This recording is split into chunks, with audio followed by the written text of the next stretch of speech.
From the Kiss 92.5 studios in Toronto, Canada. Are you ready? Ladies and gentlemen, this is Roz and Mocha. It's Roz and Mocha. What's going on? Hey guys, this is Bruno Mars. This is Selena Gomez. The Chainsmokers. Lady Gaga. Calvin Harris. Celestia Cara. This is Ed Sheeran. You're listening to my boys Roz and Mocha. Roz and Mocha. My boys Roz and Mocha. The Roz and Mocha Show. Between Roz and Mocha, who is your favorite? Roz. Mocha. I think Mocha. You guys are so funny, man. Congratulations, Lisa! Wow! You just won $1,000. That is amazing. Y'all just made my entire morning. Keep it up. You guys are awesome, man. This is the Roz and Mocha Show podcast. According to what I'm reading here, it says it's going to be mainly sunny this afternoon. Okay? God, the sun comes up so late now. I know. It's crazy. It goes down earlier. It's really living like mole people. And it's only going to get worse, right? When does it start getting better? What do you mean? Like as far as when does we start getting more hours in a day as opposed to less hours in a day? Oh, like in the spring? No. It happens way earlier. Oh, in like than January that. or something, right? Is it January? Yeah, because the clocks I go can't back. deal. November 1st. Is that what it is? Clocks November 1st? go back, yeah. Thank you. On November 1st. And then I think there's a point in January where we reach... No, I think it's November 1st that the days start getting longer. Is it not? Or am I wrong about this? November 1st? I don't know. That's why I'm asking questions, man. Somebody will text us. There's a point in the year where 925-555, right now we're at daylight is getting less and less and less, but at some point in the year we hit it where it starts getting more and more and more. Yeah, but it's so minimal. Okay. That you can't but notice. it's gradual though. Yeah, but it just keeps getting, but it's a little bit more every day. Just like today's a little bit more every day, a little bit less every day. Not scrapping, or they want to scrap the whole changing the clocks thing, right? Yeah, but a whole bunch of people have to agree on it though.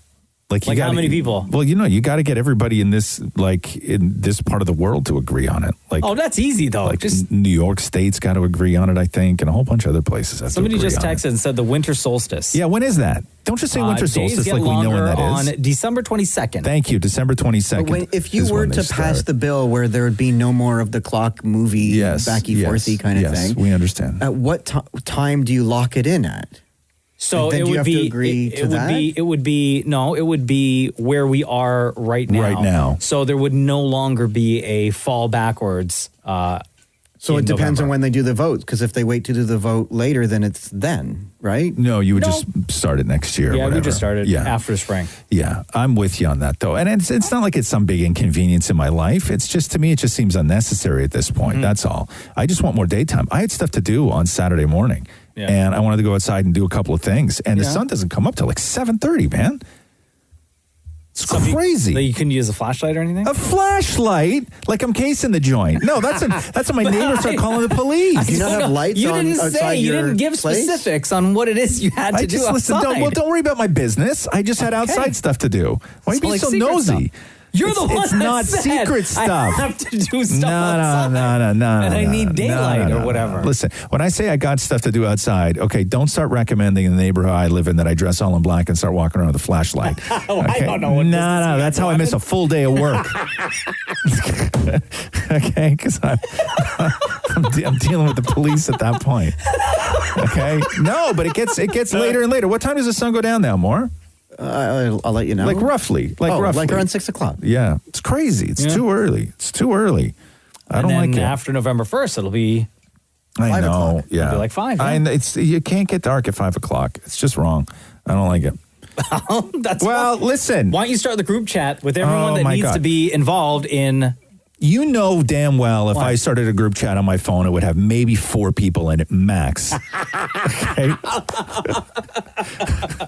Be honest. Max, it would have 4 people. Are you involved outside of our show group chat? Yeah. How many other group chats do you have? 0. How many do you have?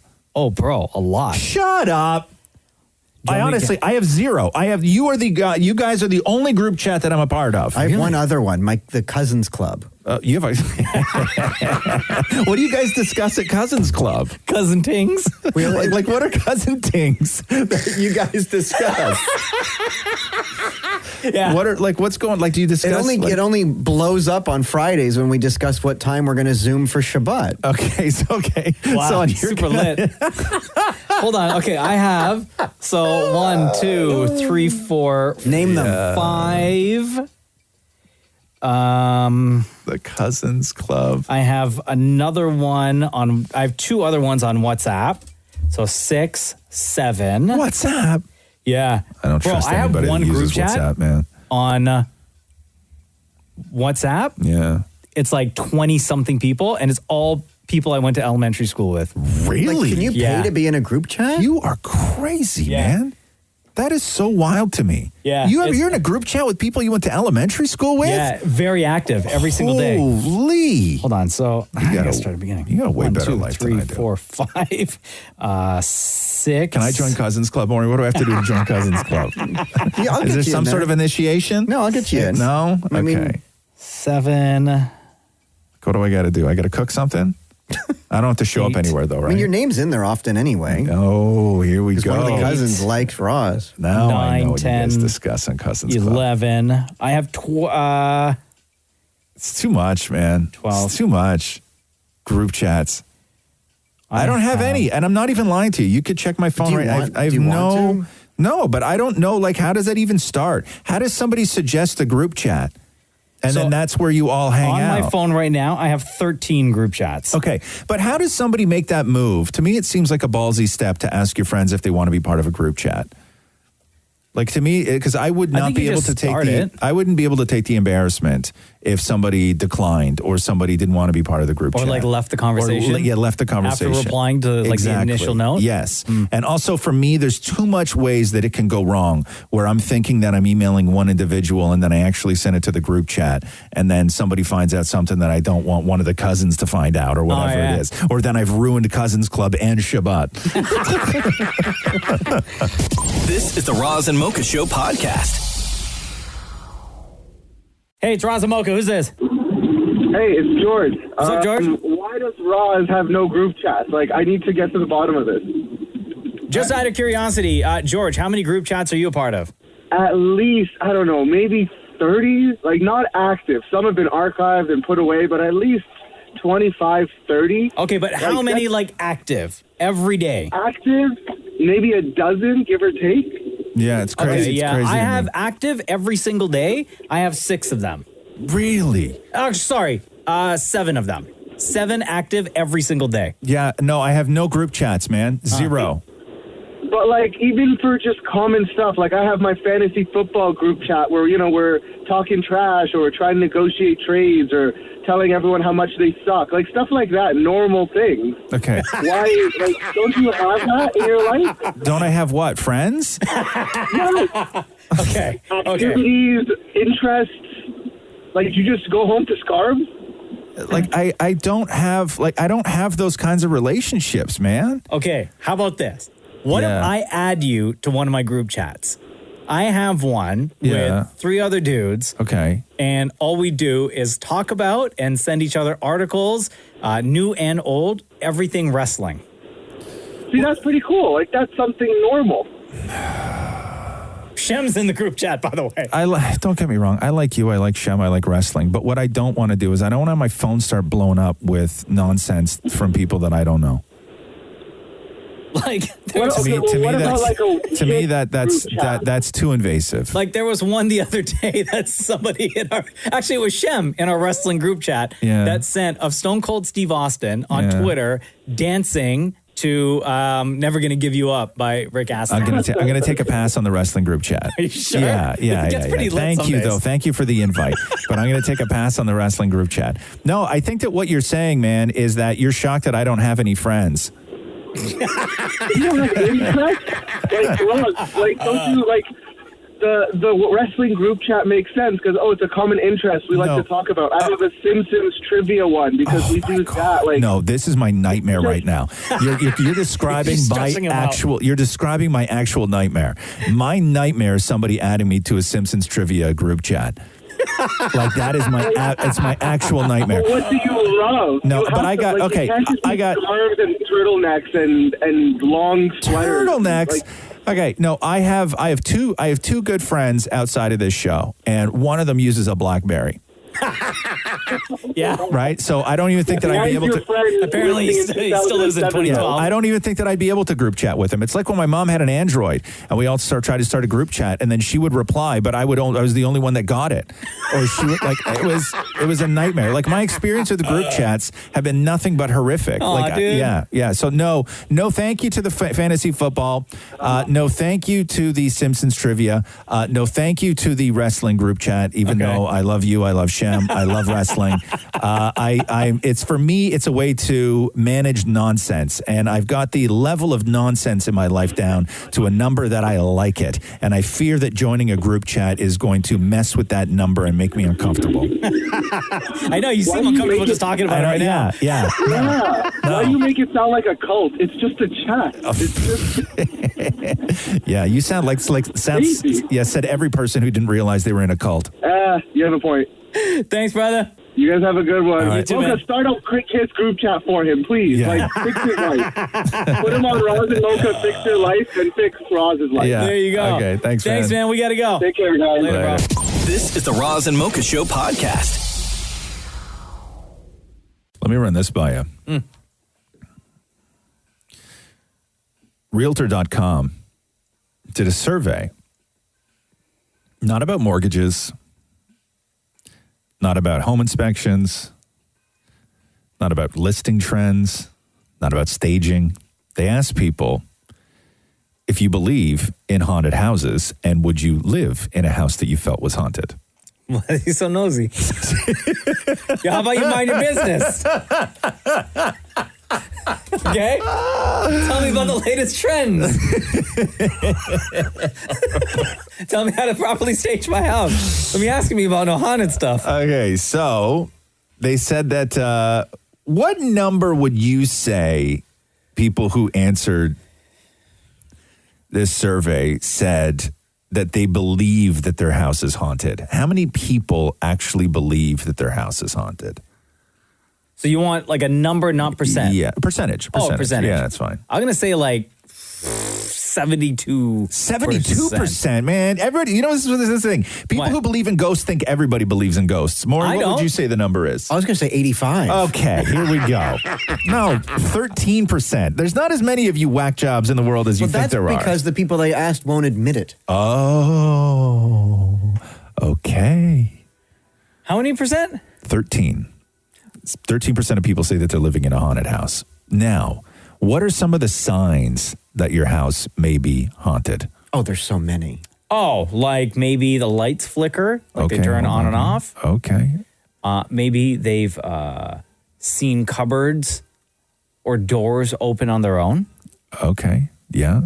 A cold chill. Oh, yes, yeah, that's a good one. Yeah. Most recently, the one I'm experiencing is our dog barks at the ghost in our place. Okay. Or they know that they're the only person or people in the home, and maybe they're in the same room together, but they hear a noise or like footsteps or something in another room. Okay, so here the TV channel changes on its own. So here's their top 8 things to look out for to see if your house is haunted. According to this, people claim that this is what they live with every day. Okay. Levitating objects. The feeling of being touched. Oh, I don't know what that feels like. Even in the real world. Oh, that's what you're talking about. I got you. Items moving. Yeah. Strange pet behavior, Maury. Yeah. The feel of certain rooms. Wow. People. Hot and cold spots is at number 3. Oh, I've never experienced that. Strange shadows is at number 2. Oh, yeah. Uh-huh. And then what you were just talking about, Mocha, strange noises. Yeah. Like you're alone in the house, but you're not alone in the house, but you right? hear a noise. Yeah. And you're like, who's there? And then nobody answers. You say that? You'll be at home alone and you say, who's there? I would never do that. I don't. I would never do that. That's what you'd be happens. afraid if somebody answers. Hell yeah, man. Okay. Hell yeah. Yeah. That's like that one comment that somebody made years ago, and it changed the way that I thought about everything, which is the fear of being alone in the dark is actually a fear of being not alone in the dark. Right. Hold on, wait, what? Think about that, Maury. I'm trying to say it. The fear of being alone in the dark is actually a fear of not being alone in the dark. I get it, because you're not afraid. You're more afraid of something being there than the fear of being alone because nobody is really there. Okay? You're in the category with this guy. Okay? That's why I don't believe in ghosts. This is the Roz and Mocha Show podcast. See people going nuts over Jason Momoa yesterday? Yeah, what was he? People freaking out because he's eating a hamburger? Is that the deal? Yeah, and Jason Momoa is currently in Toronto filming something. Nobody knows. I mean, I'm sure people know, but the rumor is that he's filming season 2 of the Apple Plus TV show C. Oh, yeah, right. And he's been in town since, I think, like July or June. No, really? Because I follow him on IG, and he's like out in the desert with motorcycles all the time, man. Or he started filming back then, because he's been spotted in and around Toronto. I think he for comes. months. I think he comes in and dips. So this is Jason Momoa. I guess the owner of the burger shop that he was eating at was filming him taking his first bite. Yeah. And this is what had Twitter going crazy yesterday. How do you feeling, brother? How do you feeling in Ozzy's burger? I'm going to find out, buddy. What? Damn. Yes, how is it? Right, bro. It's like a party in my mouth. It's amazing. Thank you, Ozzy. Thank you, brother.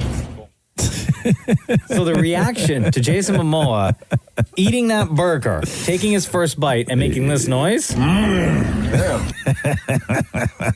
Yeah. Cheryl writes and says, "Can I get invited to the party in his mouth?" Werewolf 86 wrote, "Listen, as a guy, I was super impressed as well." That's right, I said it. Bella Muse XO tweeted and said, "I watched this video 1,000 times." My name is hard to say said, "This is the most erotic thing I've seen in my entire life." People have been inside way too long during COVID, huh? I know. Donna Ramirez says, "My man is having a burger without me." Wow. People have been locked up too long. We've been locked up too long. Josh McGill tweeted, "Ugh, what a handsome beast of a man." An unfreed bird said, "COVID would be afraid to infect a dude like Jason Momoa." All from a 15-second clip. Yeah, Like, you not got even, it, man. Him just like taking a bite out of a burger. Damn. And then the other thing, people were like going crazy, like in the comment section for this video. Yeah. Like there were so many people. Why is he allowed in the country? How did he get across the border? Did he follow protocol? This, and this. Yeah. Right? I know. Well, And then people were pointing out the fact that when he did come to town, he actually did an interview where he said that he was quarantining for 14 days before continuing filming. Yeah, Well, they just started filming Man in Toronto. Kevin Hart's now in town. Oh, yeah, so they had to quarantine too. Yesterday was day 1 of shooting. Yeah. Kevin Hart and Adam, is it? No, Woody Harrelson. Woody Harrelson. Yeah, so they're all in town for that. So. Yeah. But yeah, you got to do it. You got to quarantine. Yeah. And they had to, and all the kids that are shooting out west on those TV shows like Riverdale and stuff like that, they were talking about how it's absolute hell because you go from being at home, right, where you had a little bit of freedom, like you're still quarantining and it's bad enough, and then you got to go and work and you got to go lock yourself alone in a hotel room for 2 weeks. Yeah. Robbie Amell, I follow him on IG. Yeah. Like everyone should. Yes. And every day he shows up and he gets the COVID test when he goes to set. Everybody has to do it. Yeah, exactly. It's like a party in my nose. The Roz and Mocha Show podcast. We talk a lot about letting the algorithm take over, whether it's on your Netflix or on whatever dating app you're doing, where algorithms are just running everything. They're running the show. And I'm reading this story. I think it's from a company in Newfoundland. Yeah, St. John's, Newfoundland. Okay. It's called The Seed Company. And they posted an ad on Facebook to sell Walla Walla onion seeds. Okay? Yeah. That's it. They're like a produce joint. Okay. And they just wanted to sell some onion seeds because people were like, hey, man, we really love these. You should bring it back in stock. And then they just want to let everybody know, yo, man, we got these cool onions back in stock. Yeah. And so they posted a picture, and it was just a basket of onions. Like, that's it, in a basket. And when you start sort of looking at the shape and color of, like, an onion, it's round, it's kind of golden colored. Some might say tanned. Yeah. all piled up together, and then you got one sliced right beside it, which is sort of open and a little bit lighter in color. Yeah. So anyway, Almost white. Their basket of onions got flagged, and they got a notice saying that you may not list a product that is positioned in a sexually suggestive manner. What? So stop it. They got their ad pulled for sexy onions because the algorithm just looks for certain things. It's trained to look for things that are like round and tanned, that are all piled up on top of basket of booty. I don't know what it thought. I don't know. Stop it. But the algorithm saw round and tanned and said, "Nuh-uh, not today, folks." Not so fast. Not so fast. So, of course, then Facebook Canada, they wound up apologizing. They say we use automated technology to keep nudity off our apps, but sometimes it doesn't know a Walla Walla onion from a well, you know. And, and so now the company... From a nice round badunk-dunk. Now the company has started to re-advertise for Walla Wallas by simply just referring to them as the sexy onions are back in stock. Yeah. The Roz and Mocha Show podcast. Natalie, welcome to the Roz and Mocha Show. How you doing? Hi, oh my God, I'm good. How are you guys? We're doing great. Thank you for your text. Here's what Natalie said to us, Roz. My partner has officially become a Roz and Mocha fan.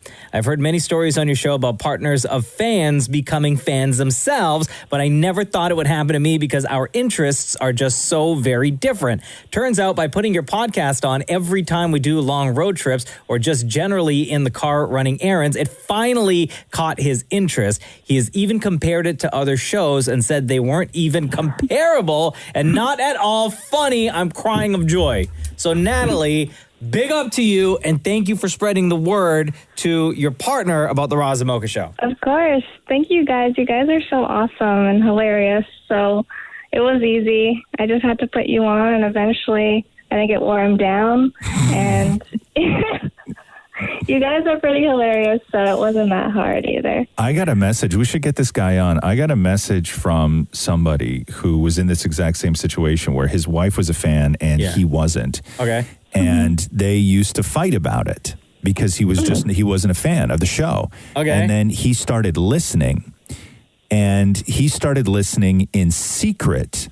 And he wrote me saying, that it's been over a year where he still pretends in front of his wife that he hates us. Yeah.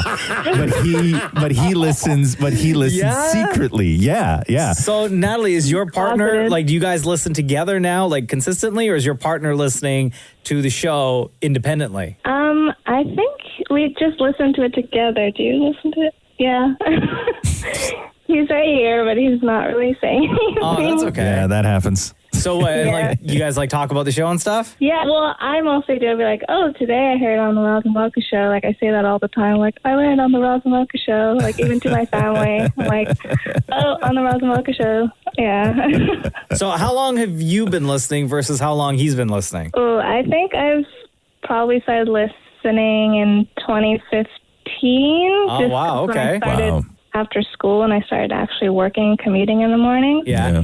I don't know, I want to say, like, I started him, like, probably a year ago, and then in the last few months, he finally sort of was like, hey, let's put them on. Nice. So what did he used to listen to before? He doesn't really listen to radio, just mostly podcasts and music on Spotify. Oh, okay. So you guys are his first.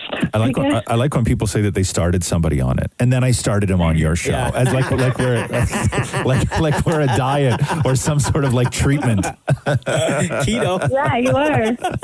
Well, Natalie, thank you for your dedication to the Roz and Mocha Show, and thanks to your partner for now his dedication to the Roz and Mocha Show. Between Roz and Mocha, who is your favorite, Natalie? Oh, okay. I've been preparing for this question for a long time, but first of all, both of you are awesome, and you couldn't do the show without the other. But Roz is my favorite. Thank you. I don't need to know why. I'm going to stop asking people. No, can I tell you why? No, yes, gosh, yes. Please do. I think you'll like it because You're honest. You don't let other people's opinions sway your own. You're also really, really good at giving advice because you see things from many different perspectives, whereas most people would just take it at face value. Like, even when you do the would you rathers, even if there's the dumbest would you rathers, you're still able to dissect the questions in a way that make it really, really interesting to listen to. You're also a good cook and really into food, and so am I. That sounds like a prepared statement. I know. She's reading off the notes app on her phone. I know. It's just 'cause, I know you get ragged on every time. Tug your ear if you're in danger. And what about your partner in the 1 year that he's been listening? Does he have a favorite? Do you have a favorite, Adam? I was going to say Ross. Ooh! I often agree with his stubborn opinions. Oh. You say what? What? Say it again? I often agree with your stubborn opinions. Oh, he often agrees with your stubborn opinion. Yeah. Thanks. Yeah, there it is. Yeah, that's awesome. Thank you. I tried. Natalie, much love to you. Thank you so much for listening to the Roz and Mocha Show. Thanks so much. Love you guys. Roz and Mocha's Fix My Life. What advice can you guys give me? Okay, so my question is... Got a problem you can't fix? Roz and Mocha got you. Yo, what's up? It's Roz and Mocha. How are you? I'm good. How are you? Good. Is it Carolina or Carolina? Carolina. Oh, Carolina. Oh, Carolina. You wrote us this. Roz and Mocha fixed my life. I just got a matching tattoo with my boyfriend last Tuesday, and then the next morning, he broke up with me. Oh. Now he's already trying to get back with me after he said he was interested in someone else. He's blowing up my text saying he wants to have my babies. Am I making a stupid decision in maybe taking him back? And then you let us know. What was the tattoo you guys got? So we got each other's initials on our ring finger. Oh, my God. How old are you? 24. How long were you with this guy for? So we have a long story. We were best friends for like 4 years first, and then like kind of fell in love with each other. And so we haven't been together for that long, but like it's different. It's weird.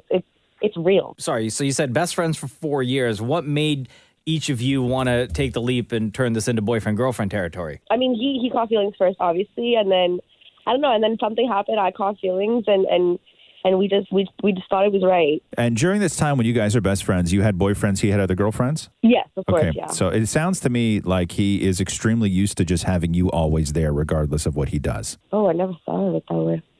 Because that's the sort of role you play in his life. So like I'm like always around basically. Yeah. Yeah. And I mean, the idea of getting a tattoo, don't tattoo the initial. My God. Yeah, you know, okay, we don't even have to talk about the tattoo because you know that was stupid, right? Yeah, honestly, Okay. right away, I'm like, first of all, I'm not an idiot, but I know I did an idiotic move. Yeah. And so what you're having like trust issues with him because he said, hey, I want to be with you. Let's get tattooed. A day later, he breaks up with you because he's interested in somebody else. Obviously, that didn't work out. So now he's blown up your text to get back together with you? I have no idea. That's also like putting a new light on that. I have no idea. Yeah, that's probably the case. Whose idea was it to get matching tattoos? His. Yeah, I figured. Yeah. Yeah, trust issues are a very difficult thing because a lot of other things can go wrong in a relationship. But the weird thing about a trust issue is trust issues impact every aspect about a relationship. So if you have trust issues with somebody, right? If they're sort of acting cagey and shifty, your trust issue mechanism kicks in and you start assuming the worst. But it also goes the other way when you have trust issues, which is if somebody starts acting nice towards you, your trust issues kick in and you're like, well, what's actually going on? Yeah. So it affects every single aspect of your life in a relationship when you have trust issues. It's not just about what is he doing when he says he's going to work. And if you're going to make any relationship work, the only way to make a relationship work is if you allow yourself to be vulnerable. Because without vulnerability, there is no chance at intimacy. And if you're not at a point of where you are going to allow yourself once again to be vulnerable around this guy, then it's maybe not the best time to return his calls. I put my heart I wear my heart on my sleeve. So I'm going to be vulnerable regardless. That's just the kind of person I am. I have so much empathy and care and love for people. And like, I go to all extremes when I really do love someone. You are not on any sort of path to intimacy without being able to trust him. because you don't trust him. And I know you don't. No, you don't. And I know that you're like, I wear my heart on my sleeve and I love everybody, and you're one of those, which is fine. It's a great place to be, and I love people like you, and the world needs more people like you. But it ain't gonna happen when you're carrying around these massive doubts and trust issues, and you don't even know who you are to him. Don't get back with this guy. Okay, plain and simple. All right. Yeah, or take some time. I think that everything just sounds so rushed. Why are you rushing everything so much? I know. I that's the thing. Like, we try to take it slow. We try to take it easy. Just go with the flow. And then for some reason, it's like we're at each other's throats, like forcing it. Yeah, when you guys were just friends, right? Yeah. And he would have girlfriends and you would have guy friends.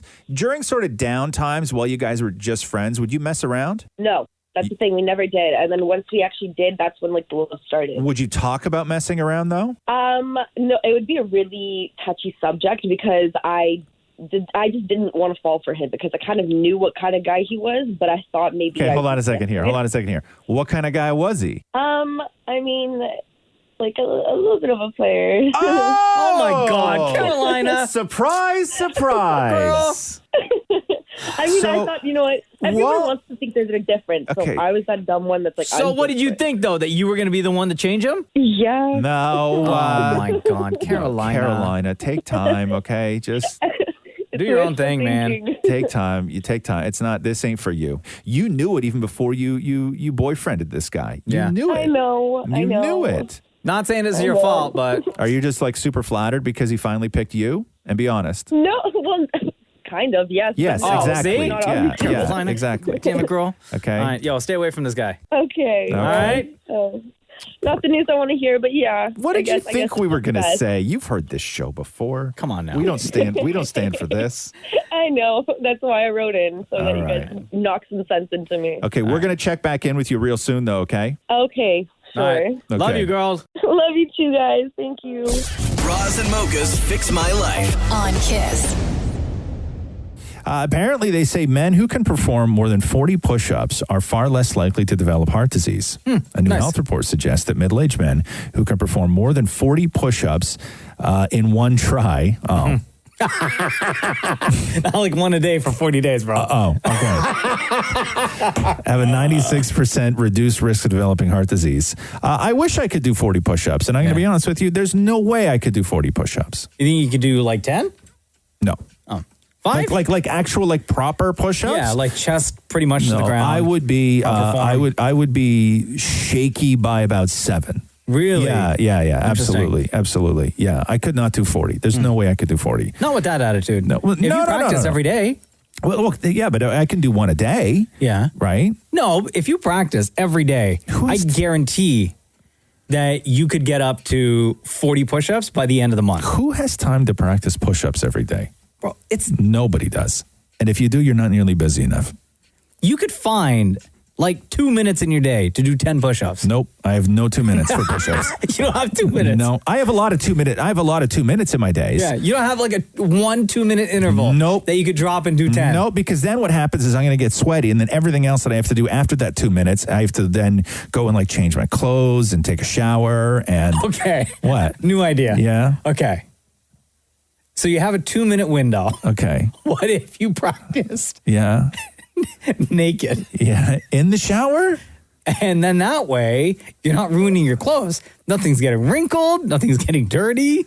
No, man. No, you can't push up naked. Yeah, you can. No, you can't. Yeah, you can. Stuff starts hitting the floor. I promise. It's not good. I promise. No, because then I got to sweep ahead of time, too. Sweep what? The floor.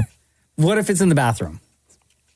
It's too cold. Because I know I'm going to collapse. No. All I'm hearing from you is excuse. No. Nobody wants to do a push-up on a cold bathroom floor. Okay? Nobody wants. No doctor would ever recommend naked push-ups on the cold bathroom floor. Nobody. This is the Roz and Mocha Show podcast. There's a section on Reddit called TIFU. Today I effed up. Oh, okay. So users will go on there and talk about the thing or things that they effed up on, right? Okay. So I'm going to read you this.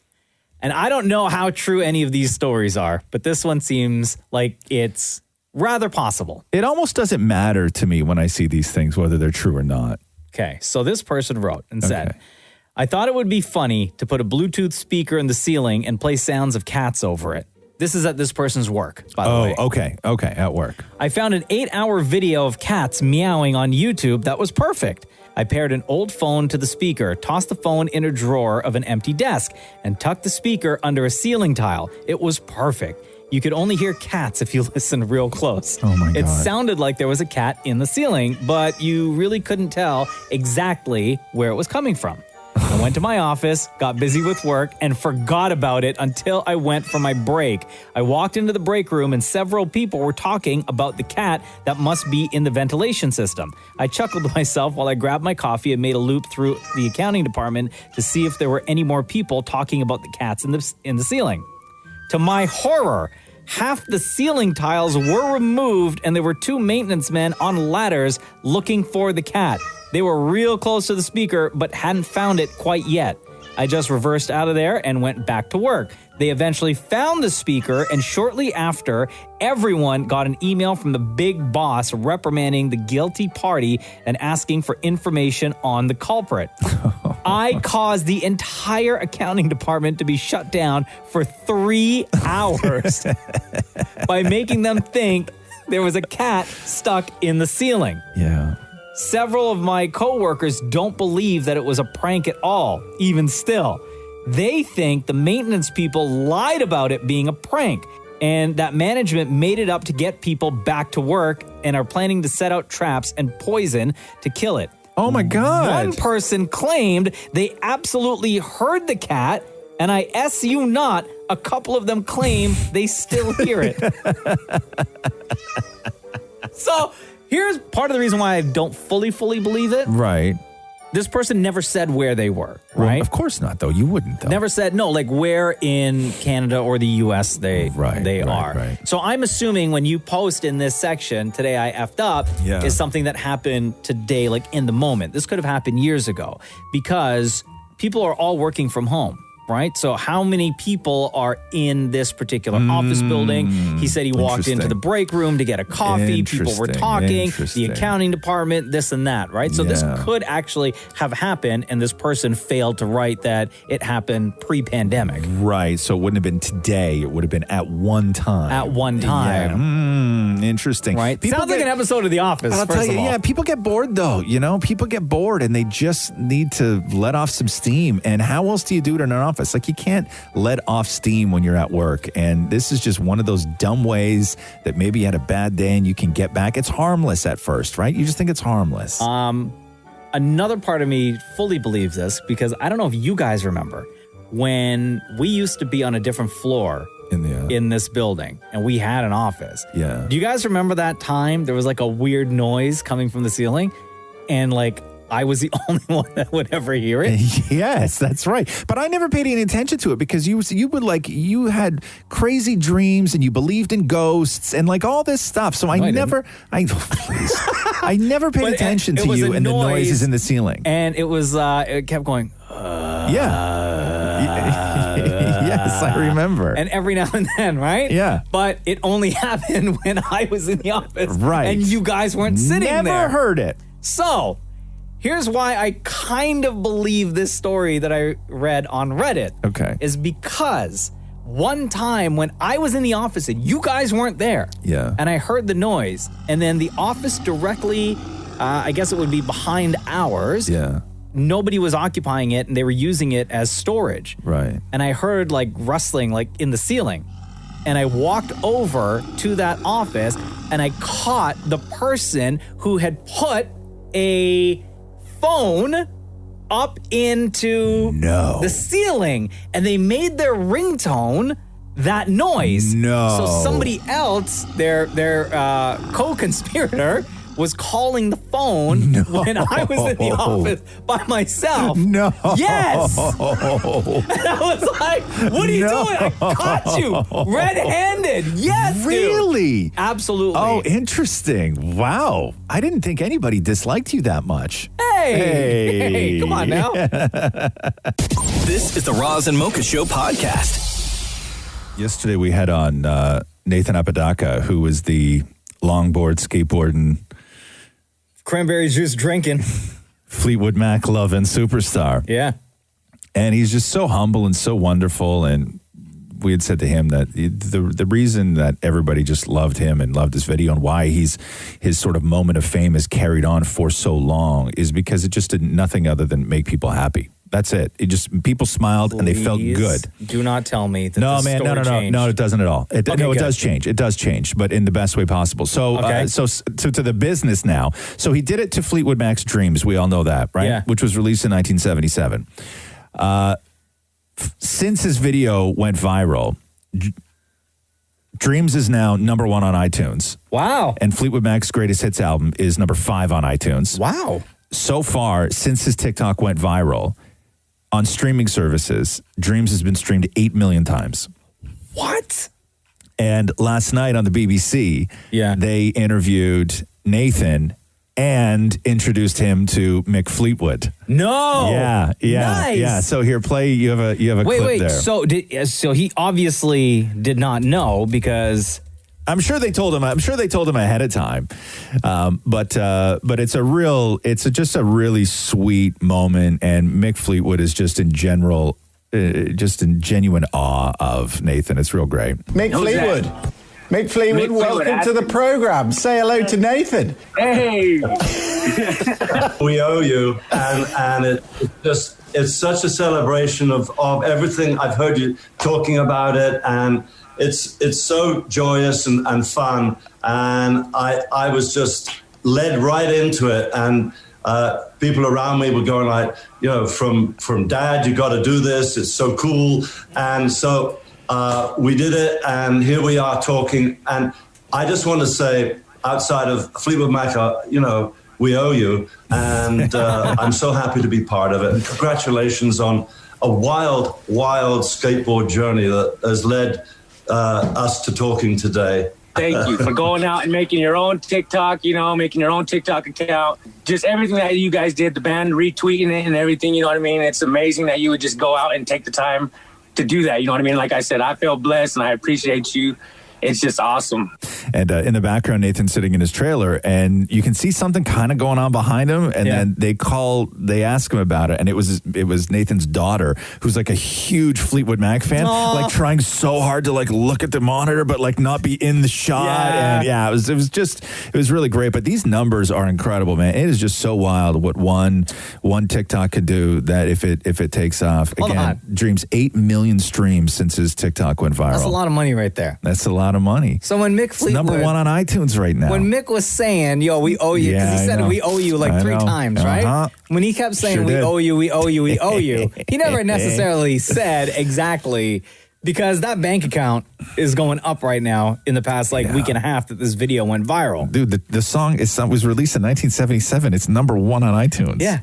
So when homie says we owe you, I feel like, when you have my address, feel free to e-transfer or send me a check. Like, look at the amount of buys that would take for it to be number 1 on iTunes, right? Like, you understand if a song is at like number 20 and then it makes its way up to number 1, you're like, a lot of people are really into that song. But Dreams, where do you think that was before this week on the iTunes charts? Like 500-600, 5,000-6,000 maybe.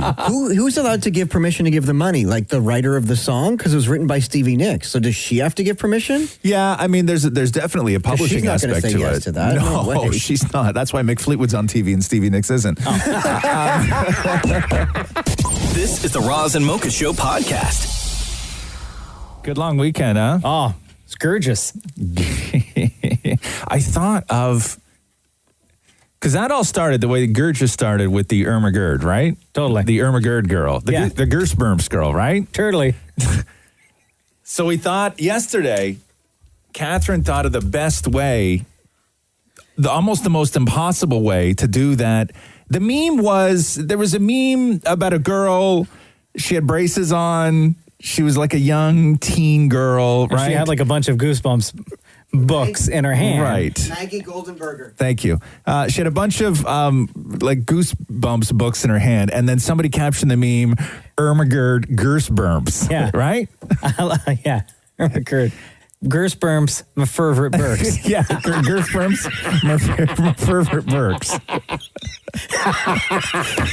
It's one of the best memes of all time. Totally. Okay, so in my house, we talk like that a lot. Like constantly. Turk? Constantly. Yeah. Constantly. Constantly. And we were talking about all like the Christmas markets and other places you go to, fairs and whatnot. And one of our favorite things to eat there is the potato tornado, as we've talked about on this show, where they take a potato and they put it on a stick and then they spin it and they dissect it and then they just stick it in the fryer and then you eat it and you put stuff on it. Okay, so we spent about an hour yesterday trying to say potato tornado like the Goosebumps girl. Oh, that's easy. Okay. Tornado. Hermagerd. Tornado. It's my favorite. At the Christmas market. Why? How did you say it? And I couldn't get it. I was like, paterda. But I guess that's how you would do it. But to me, it didn't seem right. And then my family started dogging on me and they were like, ugh, just ask Mocha. Hermagerd. It's a potato tornado. They're my favorite. This is the Roz and Mocha Show podcast. You hear that clip of Elton John reading his own book? No. Where he screws up? Oh, poor guy. Well, sometimes, you like to write big words, right? Yeah. But sometimes big words are very difficult to say. And this is because we were talking about this earlier. Like, remember Mariah? We were asking Mariah if she had read her own biography. And it's a big thing, but it can't be that can't be easy just sitting down in a booth. Like, these people don't have time for this. Like, could you imagine trying to get Mariah Carey to sit in a booth and just read her own book? Not at all. For that long? No. Like, to concentrate for that long?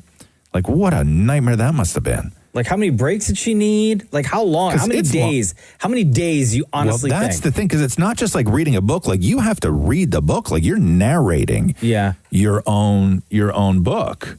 How long did it take, Maureen? She did it in 3 takes? Yeah, but how long does it take to read one take? Yeah, like when you sit down and read a book. Could be a week. Yeah. Did you get the Elton John book? Do you know the Elton John book? You do. Is it good? Yeah. So this is, do you have it there? Yeah. This is Elton screwing up. It's awesome. It wasn't just the sheer preposterousness. It wasn't just the sheer preposterousness. It wasn't just, preposterousness. Preposterousness. Why would he put a word like that in his book? Thank you. Like, even if I read that word, I'd be like, what in the hell is preposterousness mean?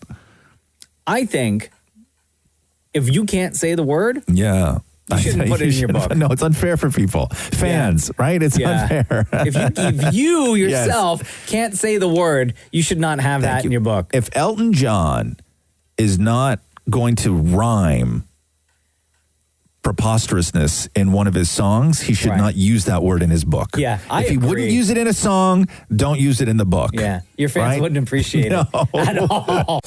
Roz and Mocha's Fix My Life. What advice can you guys give me? Okay, so my question is...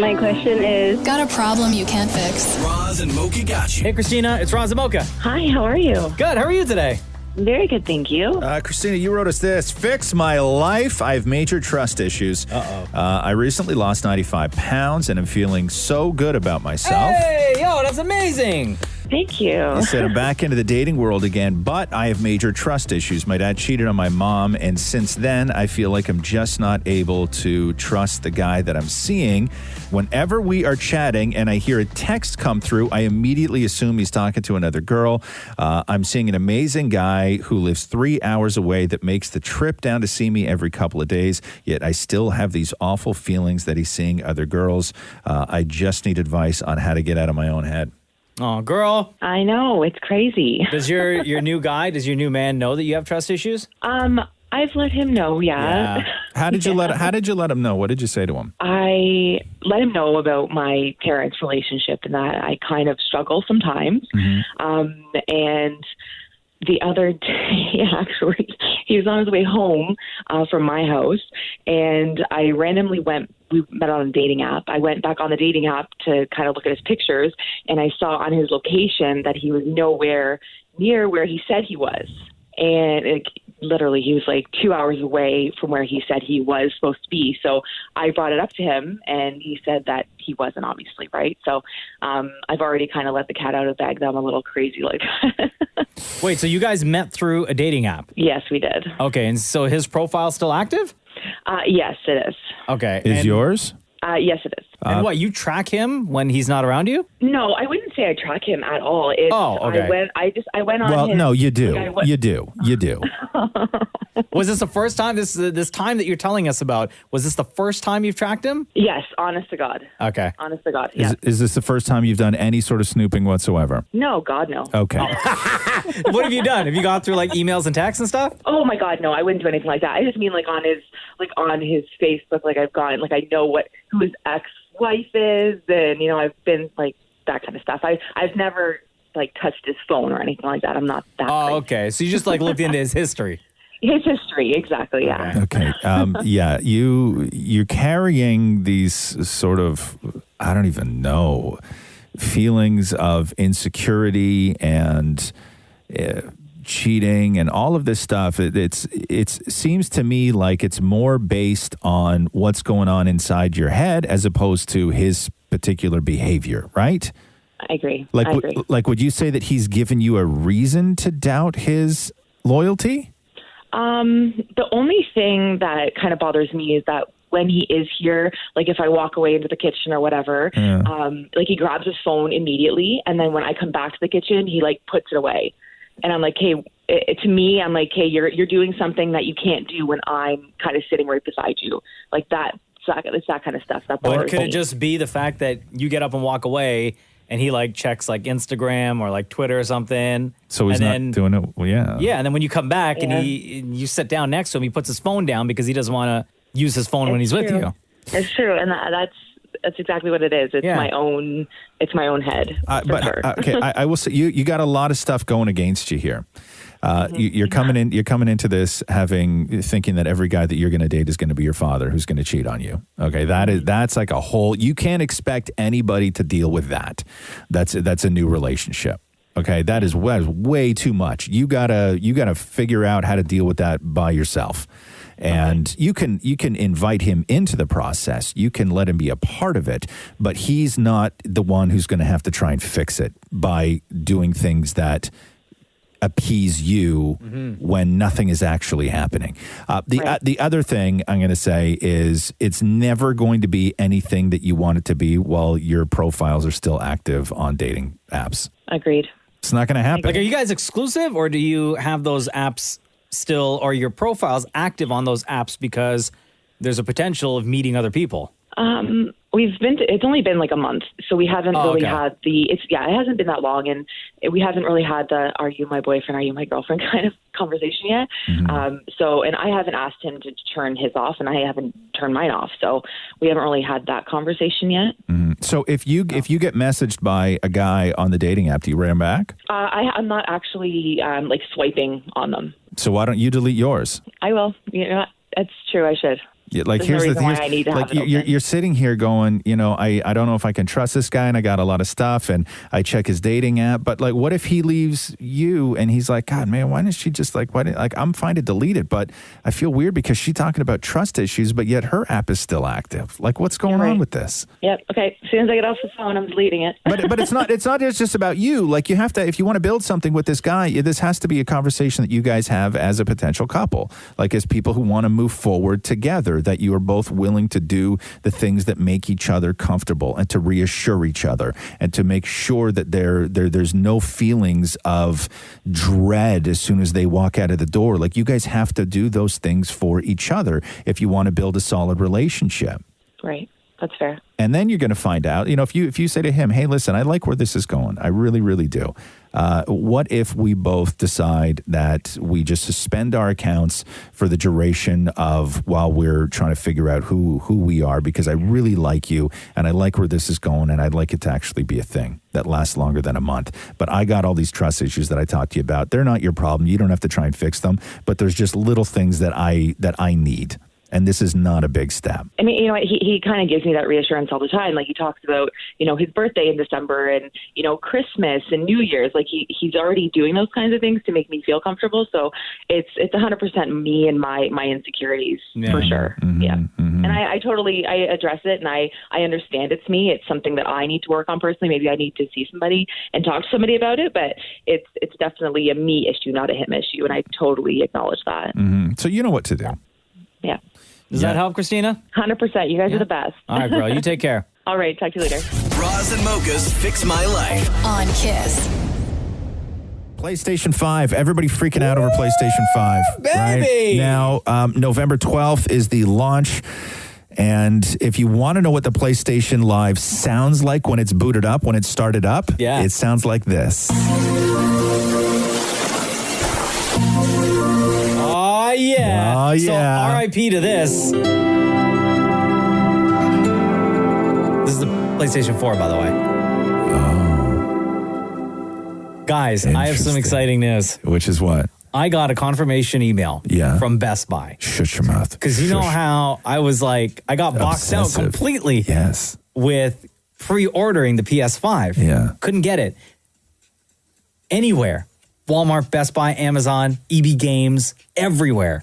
Sold out.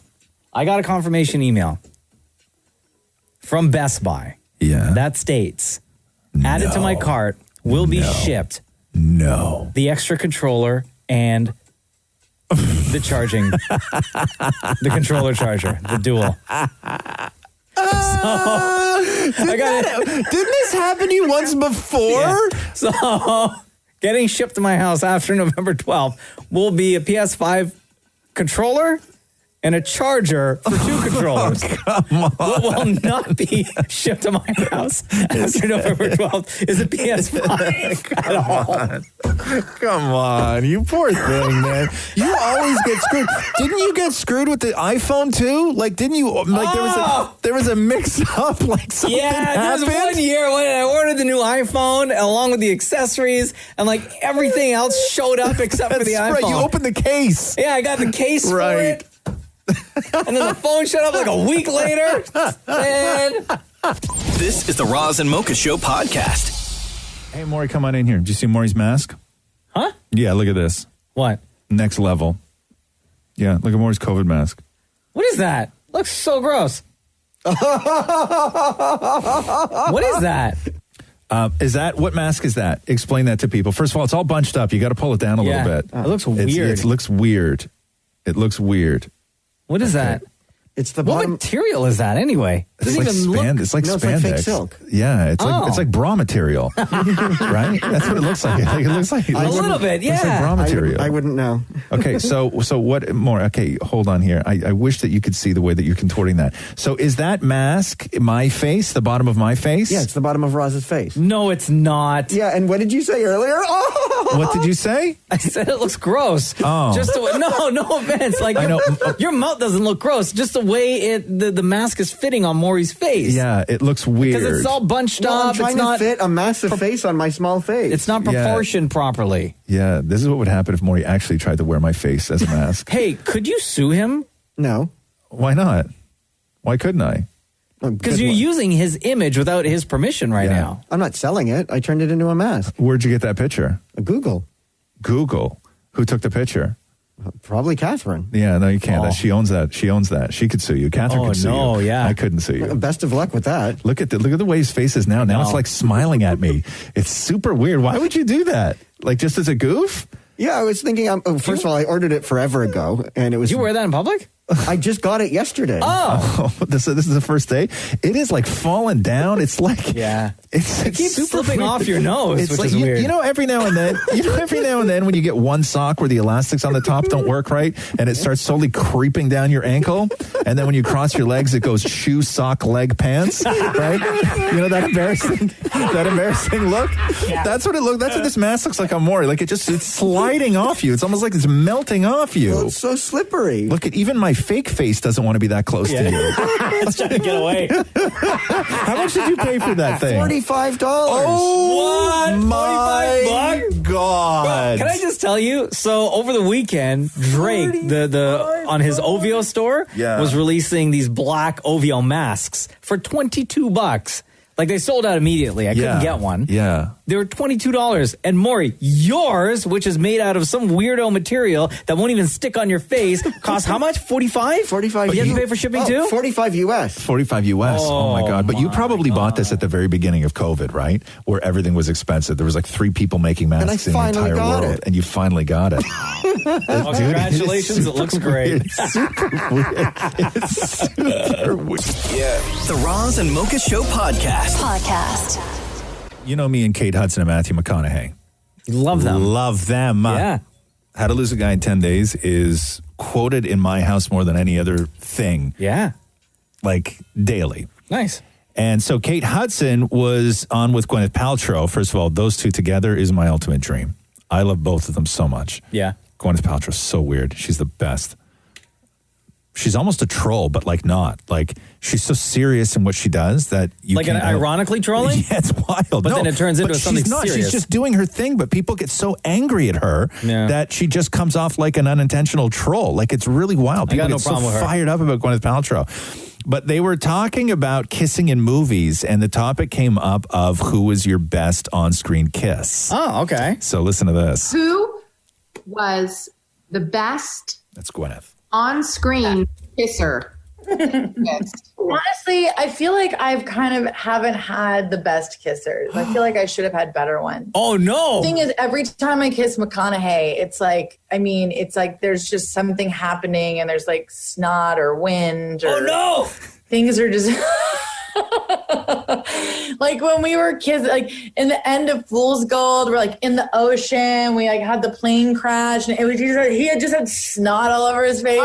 Oh no! Yo, come on! That's too much information you're giving out there, Kate Hudson. Yeah, you gotta keep that to yourself.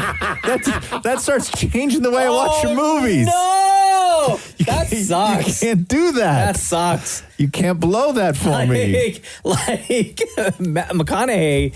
He's going to be pissed. Come on. See, I think that's endearing. I think that's like, it takes away a little bit of the moviness of it and makes it real. No, but listen to the way she says it, though. So when she says, I haven't had, go back and play the beginning again, because I want to dissect this a little bit. The best on-screen kisser.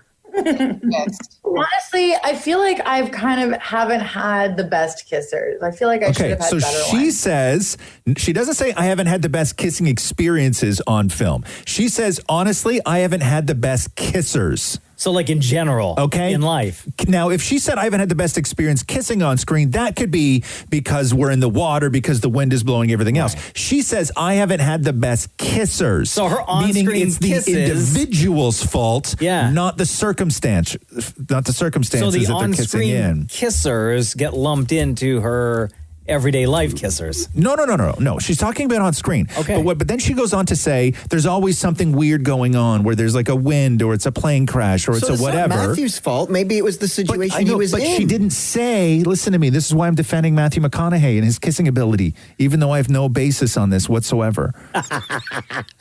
She doesn't say I haven't had the best on-screen kissing experiences. She says I haven't had the best on-screen kissers. Right, so honestly, I feel like I've kind of haven't had the best kissers. I feel like I should have had better ones. I haven't had the best kissers. I feel she meant to say something else. I don't think she meant to say Matthew McConaughey's not a good kisser. No, I think she meant to say Matthew McConaughey's not a good kisser and then covered her ass by saying that it was because of the circumstances. Here are the reasons. Look at Matthew McConaughey. How's he not a good kisser? That's what I'm saying, man. The Roz and Mocha Show podcast.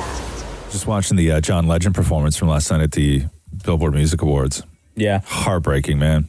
Yeah. Heartbreaking. I saw it pop up on Twitter, and I was like, nope.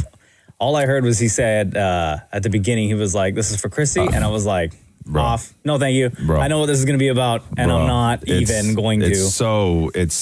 First of all, it's a beautiful, like John, is there anybody better than John Legend when it comes to this stuff? No.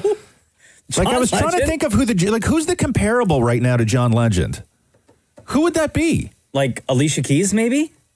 Yeah, like maybe Alicia Keys. Right. But in the sort of male artist world right now, who's the comparable to John Legend? I don't know. think anybody. I don't know. There used to be a anybody. lot of guys like John Legend, right? That sort of like crooner kind of dude, Beautiful right? voice, Beautiful voice. on the piano. Yeah. There used to be a lot of Doesn't guys. need anything else? Yeah, exactly. But I was trying to think of who else is sort of like living in that world that John Legend has ruled for so long. I don't know. Yeah, I don't know. The only other person I could honestly think of is Alicia Keys. Yeah. Right? Yeah. Like they both write beautiful music and they evoke like emotion. Yeah. Which is wonderful and could be heartbreaking at the exact same time. Yeah, but I don't know, man. He's alone there. He's alone there. Can you play a little bit of the beginning for me? Yeah. I think it's just such a beautiful song, too. This is for Chrissy. Was this part live or was this? I don't know. I had a hard time telling. Some of it was live, some of it was pre-recorded, this right? This was live more so. We got a good thing, babe. Whenever life is hard, we'll never lose our way. Oh, such a good voice. We both know who we are. Who knows about tomorrow? We don't know what's in the stars. I just know I'll always follow. Yeah, so good, huh? The light of your heart.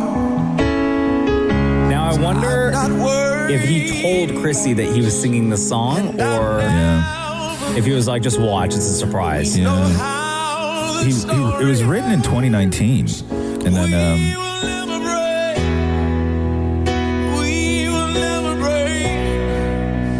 could you imagine writing this song and then going through what your family went through? Like, I know. Oh my God, you gotta be kidding me. Like you got that in your pocket? And then you have to go back and sing it? I know, right? Like, come yeah, on, no, I hear you. But that was one of the, I like awards shows like this, man. I So do really I. do. I can't remember, there was something else. And they didn't pump crowd sounds in during acceptance speeches, right? Did they? A little? Because I saw the Lizzo acceptance. Yeah. And which was awesome, and it's what everybody's talking about today. And I don't remember hearing crowd sounds when Lizzo did her acceptance speech. I just want to say thank you to Billboard, thank you to Atlantic, thank you to Team Lizzo, thank you to everyone who listened to my music and supported me. I just want to say I've been thinking a lot about suppression and the voices that refused to be suppressed. And I wonder, would I be standing here right now if it weren't for the big black women who refused to have their voices be suppressed? And I just want to say right now, if you're at home watching this and you are thinking about changing yourself to feel worthy, this is your sign to remain true to who you are. Let me tell y'all something. When people try to suppress something, it's normally because that thing holds power. They're afraid of your power. There's power in who you are. There's power in your voice. So whether it's through music, protest, or your right to vote, use your power, use your voice, and refuse to be suppressed. Thank you so much to Billboard. I love y'all. God bless y'all. Bye, bitch. Right? Yeah, but I liked it like that. I liked that that they didn't pump the fake crowd sounds in. So what I was going to say is Kelly Clarkson, who was hosting, was joking about it. If you No, I know. Yeah. She had the control panel. Yeah. But I'm just glad that during those moments they didn't do it because it almost seemed more genuine, right? Yeah. Like I liked that. I liked that they didn't, sort of mess around with that, with Lizzo, because I think that it changed the way people deliver speeches. Like to an empty room, you're going to react differently, right? For sure. Yeah. For sure. Yeah. The Roz and Mocha Show podcast. Hey, Dwayne The Rock Johnson is the most followed man on Instagram. you see this? 200 million followers. No surprise there, though. I know. He's number one in everything else. Number one at the box office, number one in our hearts. Stop. What? You guys smell that? Smell what? Oh, shut up. Me and Maury just look at you like, what? He's cooking up the most followers. What you know about that? He is a people's champ. Did you see that clip of The Rock walking down the sidewalk? I don't know what was going on, but PK Subban was sitting at a table. No, I didn't. How did I miss that? There's a clip. Somebody's filming PK, and PK's sitting at a table, like on a patio. Yeah. I don't know what they were doing, filming or doing something. And PK's sitting at a table, and The Rock walks by. And as he's walking by the sidewalk, he just looks over at PK and he's like, how you doing, PK? And PK's like, I'm good. And then The Rock just goes, it doesn't matter what you And everybody starts laughing. And he's like, oh my God, he got me. Yeah. He got me. Famous. Yeah. So 200 million followers is what he has on Instagram now. That's crazy. Dan Maury, good morning. I was going to say that what sucks about that is like us regular people, every time my Instagram goes up by 10, I lose 30. Well, because they're all going to The Rock. Maybe you should start getting some gains. Yeah. Why don't you turn into The Rock, like the Pebble? Like, why don't you turn into Pebble? Did you hear that, Mocha? Why don't you just why not at this point in your life? What do you got to lose than just picking up something new, like a new hobby, and just say, you know what, for the next year and a half, I'm just going to see how huge I can get. But then I can't call myself the Pebble. No, but you're still tiny, though. You're not going to gain inches. You're just mass. Like, just start working out. Oh, I thought you wanted me to gain more weight so I look like a Pebble. No. Just start working out. Like, what's to stop you? Oh, well, my gym's closed. It doesn't matter. That shouldn't stop you. You do home workouts? Yeah. Oh. I mean, I have 2 3-pound weights at home. Start with those. Okay. And then tie them together, I guess, and make 1 6. Sure. I mean, right now there's holding down a dog's pee pad. You don't let the dog pee in the house, do you? You're not one of those, No, are it's you? a safety mat. What do you like mean? in case like Still? How old is he now? No, in case like for some reason he had like a night terror or something and needs to go somewhere and pee. Like if he has a bad dream? Yeah. And he needs to go pee somewhere? Yeah, then this is where you go. Does he use it? No, he hasn't used it in months. No, you should you know what you should do? You should only film that. I bet your followers would go through the roof if you did that. Oh, only film him peeing? No, just every day find out whether he peed or not on the mat. That's holding your dumbbells down. That is fantastic. Live stream the pad. Start up a new account at Did Andy P. Yes. Genius. This is the Roz and Mocha Show podcast. Coming to America 2. This is the Eddie Murphy sequel to Coming to America, which was released, I don't even know when was that, 88? Oh, 80-something, yeah. 89, 88, something like that. Anyway, it is foregoing its theatrical release and going straight to Amazon Prime. Amazon Studios bought the movie for $125 million, and it was set to hit theaters on December 18th. Amazon decided to keep things simple, and they're now just releasing it on the platform on December 18th. Okay. Yes. I like that. Yeah, it was 1988. The original? The original. Wow. Yeah. Do you remember that? I do. Coming to America with Arsenio Hall? I just watched it the other day. Oh, you did? Yeah, they're showing it on like Paramount Network or something. It's on Netflix.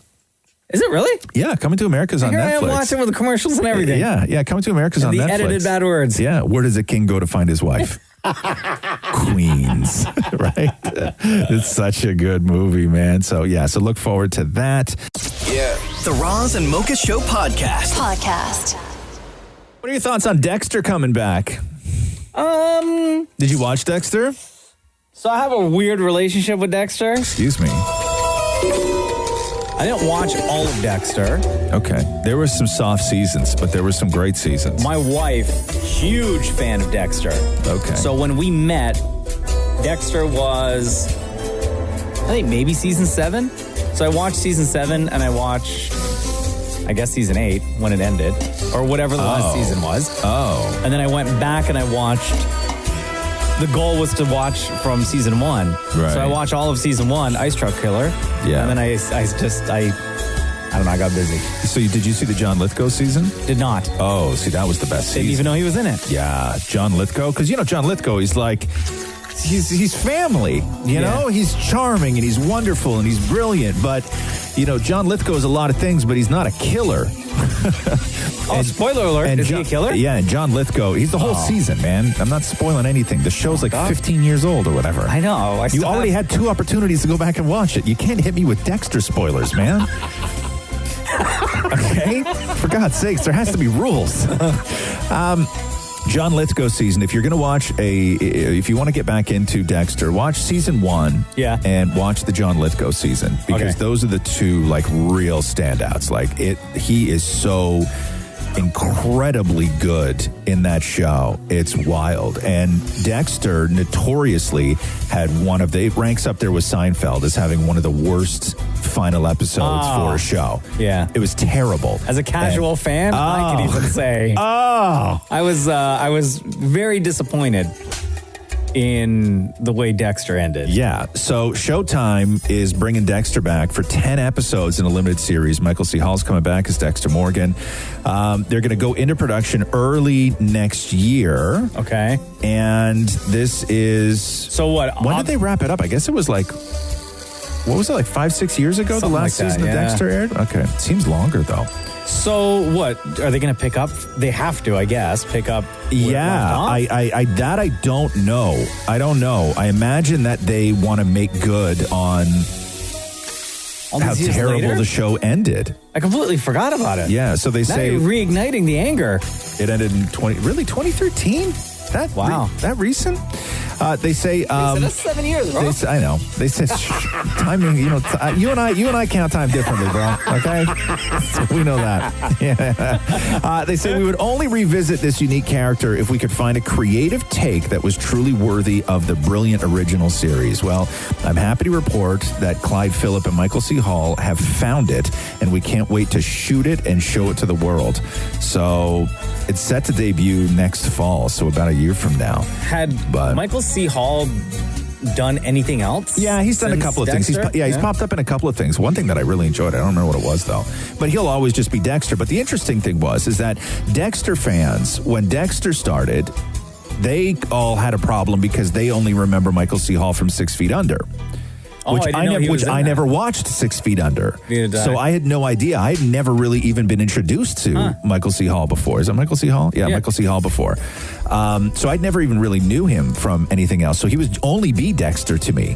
But he's done a couple of things. But yeah, I mean, what is it more? He was recently in The Crown. Oh yeah, was he really? Oh, yeah, he played Kennedy in The Crown. Oh, wow. Yeah. Okay. Yeah, shows you how much I pay attention to The Crown. But yeah, Dexter is coming back, man. This is the Roz and Mocha Show podcast. Excuse me. Bless you. Okay? Oh, that one hurt. Oh, no. I'm not good at sneezing. Are you seeing stars? 2 things I'm not good at. I'm not good at sneezing, and I'm not good at hiccuping. I make an unholy sound when I hiccup. What does it sound like? Oh, no, yeah, really? you know what it sounds like? It sounds like the thing that gives you night terrors. Yeah. Right? Yeah. Like, it's not good. And I've always hiccuped. I've always, hiccuped that way. Uh-huh. Where it's like, I don't even know what it is. It's like a convulsion that I have, and it just makes a sound. Oh, I hate hiccuping. How long does it usually last?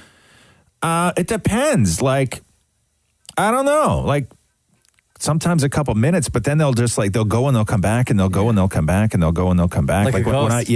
Not like a ghost. It's not a possession. I almost got you to agree. It's not a possession, man. Do you know what causes your hiccups? Yeah, for me, it's a spasm in the diaphragm, right? Oh, no, like there's certain things that give it to you. Like if I eat a hard-boiled egg, I'll get hiccups. You get hiccups from a hard-boiled egg? Yeah. Oh, no, I don't know if I've ever tracked my hiccups. I don't think anything really gives me hiccups. I know sometimes when people eat like hot peppers and stuff like that, they'll get the hiccups. Yeah, because your body's just rejecting it, right? Like it's just crazy. But do you do anything like you try to chug like a glass of water or anything, or you just like hope that it passes? No, I always see brown paper bag. No, I always see that as a sign of weakness. To be honest with you, what a remedy? To me, hiccup remedies are a sign of weakness because I think that you should just be able to deal with the hiccups. To me, a hiccup is not something that needs immediate like attention medically or some sort of like pseudoscience. science. Like when I start seeing people that have the hiccups, and then everybody starts jumping in. Oh, do this. I'm like, it's just the hiccups, man. Or you hold your breath. It's just the hiccups. Or you hold your breath. I guess it depends on, like, let's say how long the hiccup is lasting. And what you're doing in the moment. Right. Like if it's like interrupting your day. How is it interrupting your day? Because How you want to weak are finish you your that hard-boiled hiccups- eggs, so I hold my breath in. No, that's a sign of weakness. Okay, so after this show, and you go to film E.T. Canada, right? Yeah. If you catch a case of the hiccups and you got to interview some big star, don't you want like a remedy quickly so you don't have to? So you're not hiccuping through the. Dude, that would be a funny interview. What do you think I'm going to do? You think I'm going to stand there in front of people and drink a glass of water upside down? No. You think I'm going to do that? No, like that's more embarrassing than the hiccups. No, before you start doing what your on camera stuff. No. How do you do that without spilling the water if you're upside That's down? the whole thing because it's stupid. Okay. Hold on. So when you hiccup, like your whole body convulses? Oh, I go like this. When I hiccup. Anyone find that attractive? Tell me about it. I get the hiccups the other day. Catherine almost left me. Roz and Mocha's Fix My Life. What advice can you guys give me? Okay, so my question is. Got a problem you can't fix. Roz and Mocha got you. Hi, Maddie. How are you? It's Roz and Mocha. Good, how are you? Good. How old are you, Maddie? I'm 29. Maddie, you wrote us this. Hey, Roz and Mocha, fix my life. I feel like I'm running in circles. My life is not moving forward. My friends are moving ahead by getting married, buying houses, etc. I feel no matter what I do, I keep ending up single and living at my parents' house. I save all the money and don't party, but I still don't have enough money for a down payment. The guys I go on dates with see me as a friend, but not a lover. How do I keep going and not give up and become a monk? Wow.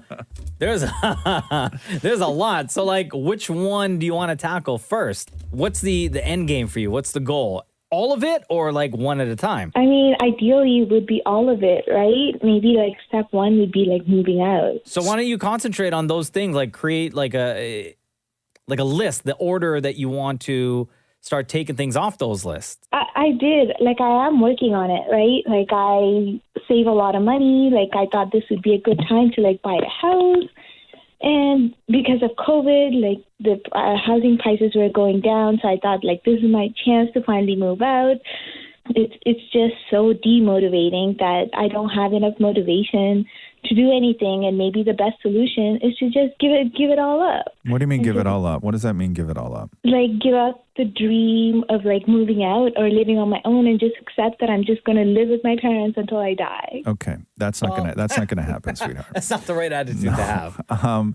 Okay, so what are your goals reasonable goals? Like that, I think that what winds up happening is the goals and expectations that you set for yourself at a point in your life aren't easily attainable within a period of time that is going to make you feel like you've succeeded in something. So maybe the goal right now, and I know you don't want to rent, but why aren't you renting? Why aren't you out living on your own, just renting an apartment?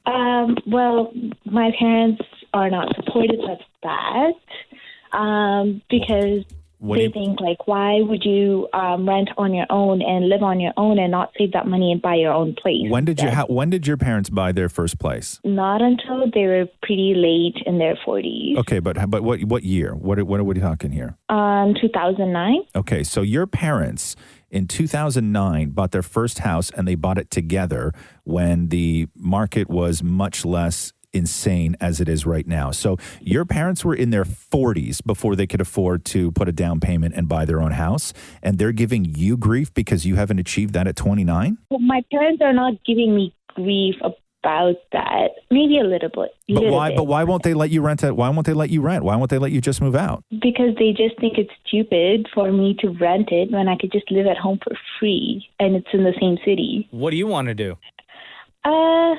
Do you want home ownership or do you want a little bit of freedom? A little bit of freedom. Okay, then there's your answer. This isn't about a down payment. This is about altering the plan, because if your plan is freedom and you were originally going to get a little bit of freedom from buying your own place, and that was going to be unbelievably satisfying to you. The feeling of satisfaction can also come from renting a place, because what you're looking for is a little independence. You're looking to stand on your own 2 feet. You're looking to make all your own decisions, and you're looking to put a little distance between you and your parents. You're almost 30 years old, okay? And so if it's a little bit of freedom that you want, that is easily attainable. very easily attainable. Now, when it comes to the love life, you have to take stock in what you have to offer. And I'm not saying you don't have a lot to offer, but you have to be sort of look at your own situation. And that at 29 years old, the dating pool that you're in, if you're dating people in and around your age, let's say you meet a guy who's 33, and he may not be wildly successful, he may be anything else, but the logistics of dating somebody who's 29 who still lives at home sort of become difficult for some people. Maybe that's a problem that they don't want to deal with. And I'm not saying that that's the answer to all your problems is just renting an apartment, but I think that what's happening is you've just set these unattainable goals for yourself, and because you can't achieve them, you're looking at yourself as a failure. And you shouldn't be looking at yourself like that. And you shouldn't be comparing your success to everybody around you, because you're going to be miserable about it. I did that for years. I was so competitive and obsessive about my friends' successes that I couldn't be happy for a friend of mine if they got a promotion at work and advanced and I didn't, even if they worked at a bank. Really? Like, even if they did something that I was not interested in, didn't care about, and had no idea what it meant to be successful in that line of work. If they told me that they got a raise or a promotion, I wouldn't show up for drinks that night with them to celebrate. Really? No, I was wildly competitive that I only judged my own successes against everybody else who was in my circle. And it drove me crazy. And you got to stop doing that. It's a loser's game. And nothing wrong with renting. I did it for years. Yeah. Years before I was able to buy my own place. And if it's the independence that you are seeking, then I think you should just go for it. Yeah, I think that's good advice. Thank you. Okay. Switch your goals up a little bit and just put some things forward that are attainable for you, that are going to give you the sense of accomplishment, because there's no greater motivator to tackle the next thing than accomplishment. So you need to start crushing your goals. You need to set goals and you need to crush them. And then once you do that, you're going to get motivated as all hell. And then you're going to be in a really great place. You're going to stop looking at yourself as a comparable to your friends' successes. Okay. Yeah, definitely. Like, I don't compare myself to like other people very much. Like, that was the first line of your note to us. You said this. I feel like I'm running in circles. My life is not moving forward. My friends are moving ahead by getting married, buying houses, etc. And I feel no matter what I do, I keep ending up single and living at my parents' house. The second sentence in your letter to us, you compared yourself to your friends. Yeah, see, that's the second line. Okay. All right, Maddie, you know what to do. Maddie, we love you. All right. All Thank right. you. You take care, man. You too. Bye-bye. Roz and Mocha's Fix My Life on Kiss. Man, I don't know about this weather. It's so weird. When we got here this morning, it was 17 degrees. Yeah. And it's down to 14, and they're saying we're supposed to get up to 18 today. But I don't know. Jeez. Not rain all day, gonna be windy. I think it was... No, it's supposed to... I think it was like 18 when we came in. That was the high. It was one of those weird days where at 4 o'clock in the morning was the high for the day. So odd. It's so weird. It kind of gives you a bellyache when it's that much of a fluctuation. Oh my God. You want to talk bellyache? Yeah, please. You ever have one of those days where you make an eating mistake, you're so hungry, you eat something very, very quickly, and then you don't give your body, like, your brain doesn't tell your stomach that you're full? Okay, yeah. And then you keep eating? Yeah. Look at Maury's holding up all the food he has just to get him through the end of the show. Yesterday, I go home and I eat a hamburger. Yeah. A thick hamburger. Good for you. And I was still, I felt starving. And then I immediately had a big bowl of pasta. Yeah. And 20 minutes later, I was sweating and I was bloated. And I was like, I should have waited. After the burger, I should have waited. I don't know what's going on with us. I really don't. I make hamburgers a lot at home. And I would always start off and I'd make the girls their burgers and then I'd have a burger. And then I made the girls their burgers and then I would make myself a double burger. Mm-hmm. And then I would rock the double burger for a little while. And now I'm at the point of where last night I made the girls their burgers. I made myself a double cheeseburger and I added a hot dog to it on the side. So I'm now at the point of where I'm a double burger plus hot dog guy. Excellent. Where this started out as single burger, right? No, little lettuce. I can't compete with that. This is the Roz and Mocha Show podcast. Yo, we're waiting. Hurry up. What? just Don't put kidding. that kind of pressure on me. Jesus, the man. look on your face just now. I know. Don't do that, man. My heart can't take it. You look so stressed. Okay. I am stressed. I'm always a little stressed. Sorry, man. All right, hey, Mocha, you ready? Yeah. Let's do the news! A Roz and Mocha Show and Kiss 92.5 News Break. Kanye West debuted his first 2020 presidential ad 3 weeks before the election. Here's a little bit of Kanye. America. What is America's destiny? What is best for our nation, our people? What is just? True justice. We have to think about all these things together as a people. To contemplate our future, to live up to our dream, we must have vision. We as a people will revive our nation's commitment to faith, to what our Constitution calls the free exercise of religion, including, of course, prayer. Through prayer, faith can be restored. We as a people are called to a greater purpose than ourselves. We are not only a beacon to the world, but we should be servants to each other.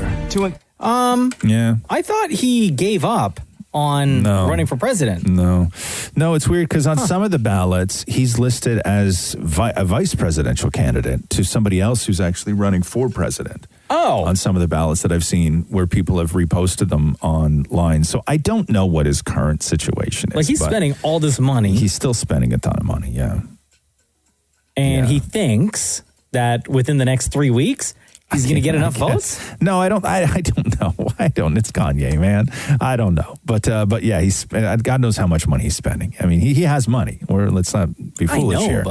But use it wisely, bro. Well, thank you. If you notice that Black Trump is trending today, let me explain it to you. Please. Please do. So Twitter started ripping down accounts that broke the rules on spam and platform manipulation. Many of the accounts used identical language, including the phrase, quote, "Yes, I'm black and I'm voting for Trump." Okay. So Twitter has not specified the actual number of accounts suspended so far. However, a social media disinformation center at Clemson University found that more than 24 such accounts, which had generated some 265,000 retweets or mentions. What? Some of these bot accounts had up to 25,000 followers, and they were only in existence for like a couple of days. Really? So if you're wondering why Black Trump trended all day, it's because it was all these bot accounts that were claiming to be black people who were in favor of Trump, and they were all using the same language, and even the icon pictures that they used. No, they were just black guys from like news articles. Yeah. That they just ripped the picture and then created these accounts. But that's how fast it happened. So it was like 24 hours that these accounts were active, and they already had 265,000 retweets and mentions. Wow. Yeah, that's how fast it happens. John Tory responding to this wild TTC story. So there was a TTC rider, it's in there for you, Maury, just put it in. TTC rider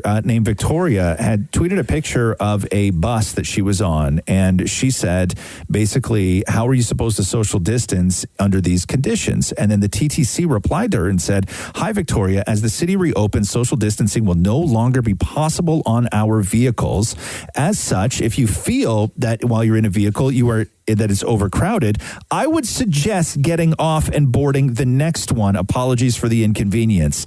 So this is Mayor John Tory. First of all, Victoria sounds like quite a transit expert because she rattles off those bus route numbers and so on. But having said all that, the tweet back to her was insensitive. And I will make sure that is conveyed to the TTC today, because to just say get on the next bus is not it's not a sensitive kind of answer to a very difficult circumstance for riders, but also for us. And moving on to when I say our situation, the TTC situation, they are presently operating 95% of normal service, carrying half the riders. They are deploying more than 100 extra buses on some of these crowded bus routes to take account of the fact that you want to do your best to allow people to have as much distance between themselves as possible. But even with the 100 extra buses, even with the 95% service level for half the ridership, they're in a situation where 92% of bus trips contain less than 25 people, meaning for 92% of bus trips, the bus is less than half full. So they're right then, right? Like he just said, like that's a lot of numbers. He didn't say, I gotta go back and listen. He didn't say they were wrong. Down. He just said that they were insensitive. Yeah, I don't agree with the tweet, but the the thing is, when it comes to a city like Toronto, we're already not overpopulated. There's a lot of people in this city, right? And there's a lot of people who rely on the TTC to get to and from work. Yeah. And that's your only option. Yeah. Right? And you run on a schedule, TTC runs on a schedule, you get on the bus that you need to be on. Waiting for the next bus is just not an option for a lot of people. No. Right? And it shouldn't be an option for a lot of people. And this is the new way of living. People are going to be shoulder to shoulder, whether it's safe or not. I'm not the expert. But people got to get to where they got to go. And they got to do it in the safest way possible. Yeah. Bye, Victoria. Right? That's basically what they said. Yeah, totally. Right? Yeah. Wait for the next one. Yeah. Nah, man. Nah, Victoria got places to go. She's got bills to pay. She got to get to work. Kamala Harris on Rachel Maddow on MSNBC last night talking about the fly during the debate. Oh, that's a hot topic? It's a hot I realize topic. that I would kick myself if I didn't just ask you before I let you go if you noticed the fly on Vice President Pence's head at the time during the, Oh, the debate, Rachel. or if that was something that only we could see it at home. Could you see it sitting next to him? Oh no! Did you have feelings about, like, did you have the instinct to? Oh, she's not saying anything, huh? You know, right? Oh, no. I just, I think that it's important that we kind of find a way, all of us, to move on. She's kind of weird, nervous and, laugh. kind of fly away from this subject onto something else. I see what you did there. Fly away from the subject onto something else. My favorite tweet that I saw for all of that, the fly, was when somebody had said that for Mike Pence, that may be the most elaborate example of an old white guy trying to prove that he has a black friend. Oh my God! Oh my God! No, you didn't. No, they didn't. That's not a real tweet. Oh, bro, that's so funny. Oh, God. Television tonight is going to be weird because there was supposed to be a debate and then Trump refused to do the debate. And then so ABC said, okay, Joe Biden, let's do a town hall. And if you're wondering why on Twitter everybody is furious with NBC, is because NBC then accepted Trump's idea of doing a Donald Trump town hall on the same night at the same time as ABC is doing Joe Biden. So everyone got to choose. This is why a lot of people are very mad at NBC today. Because yesterday I saw boycott NBC and then boycott MSNBC trending pretty high. Yes, that's why, is because they feel that you're now splitting the audience. And what Donald Trump is doing what Donald Trump does best. He doesn't do a lot of things good, but what he does is he knows how to play media when given the opportunity, and he's just going to turn this into a ratings war. Yeah. He's going to come out the next day and he's going to see the numbers and he's going to claim that as some sort of massive victory if that is in fact the case. But that's why NBC was trending and boycott NBC, is because people are very upset that they're putting this on at the same time as the Joe Biden one. Roz and Mocha Q&A. Hello, Stephanie. Hello. How are you? It's Roz and Mocha. I'm good. How are you guys? Doing great. Thank you for joining us on the podcast today. Absolutely. What is your question? I was wondering what expensive kitchen gadget you guys think is worth it. Like, what's one kitchen splurge you stand by? Well, what's your answer? Do you have one, or are you looking to us to answer, which may help make your decision? I've previously splurged on a KitchenAid stand mixer, and it has been a godsend, and I love it. Yeah. But we're looking into, like, other gadgets, like espresso machines or maybe, like, a sous vide machine. So we're just... sous vide.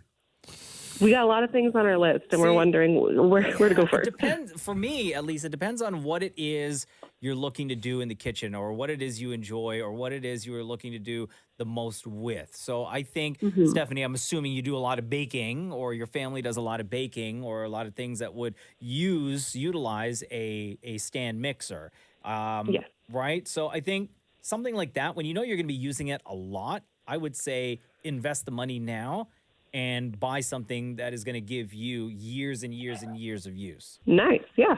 Yeah. No, that makes sense. Jeez, it's tough. I'm like very anti-gadget, right? Like I really am. I every sort of espresso machine frother grinder thing somebody's bought me as a gift or whatever it was, or I inherited them.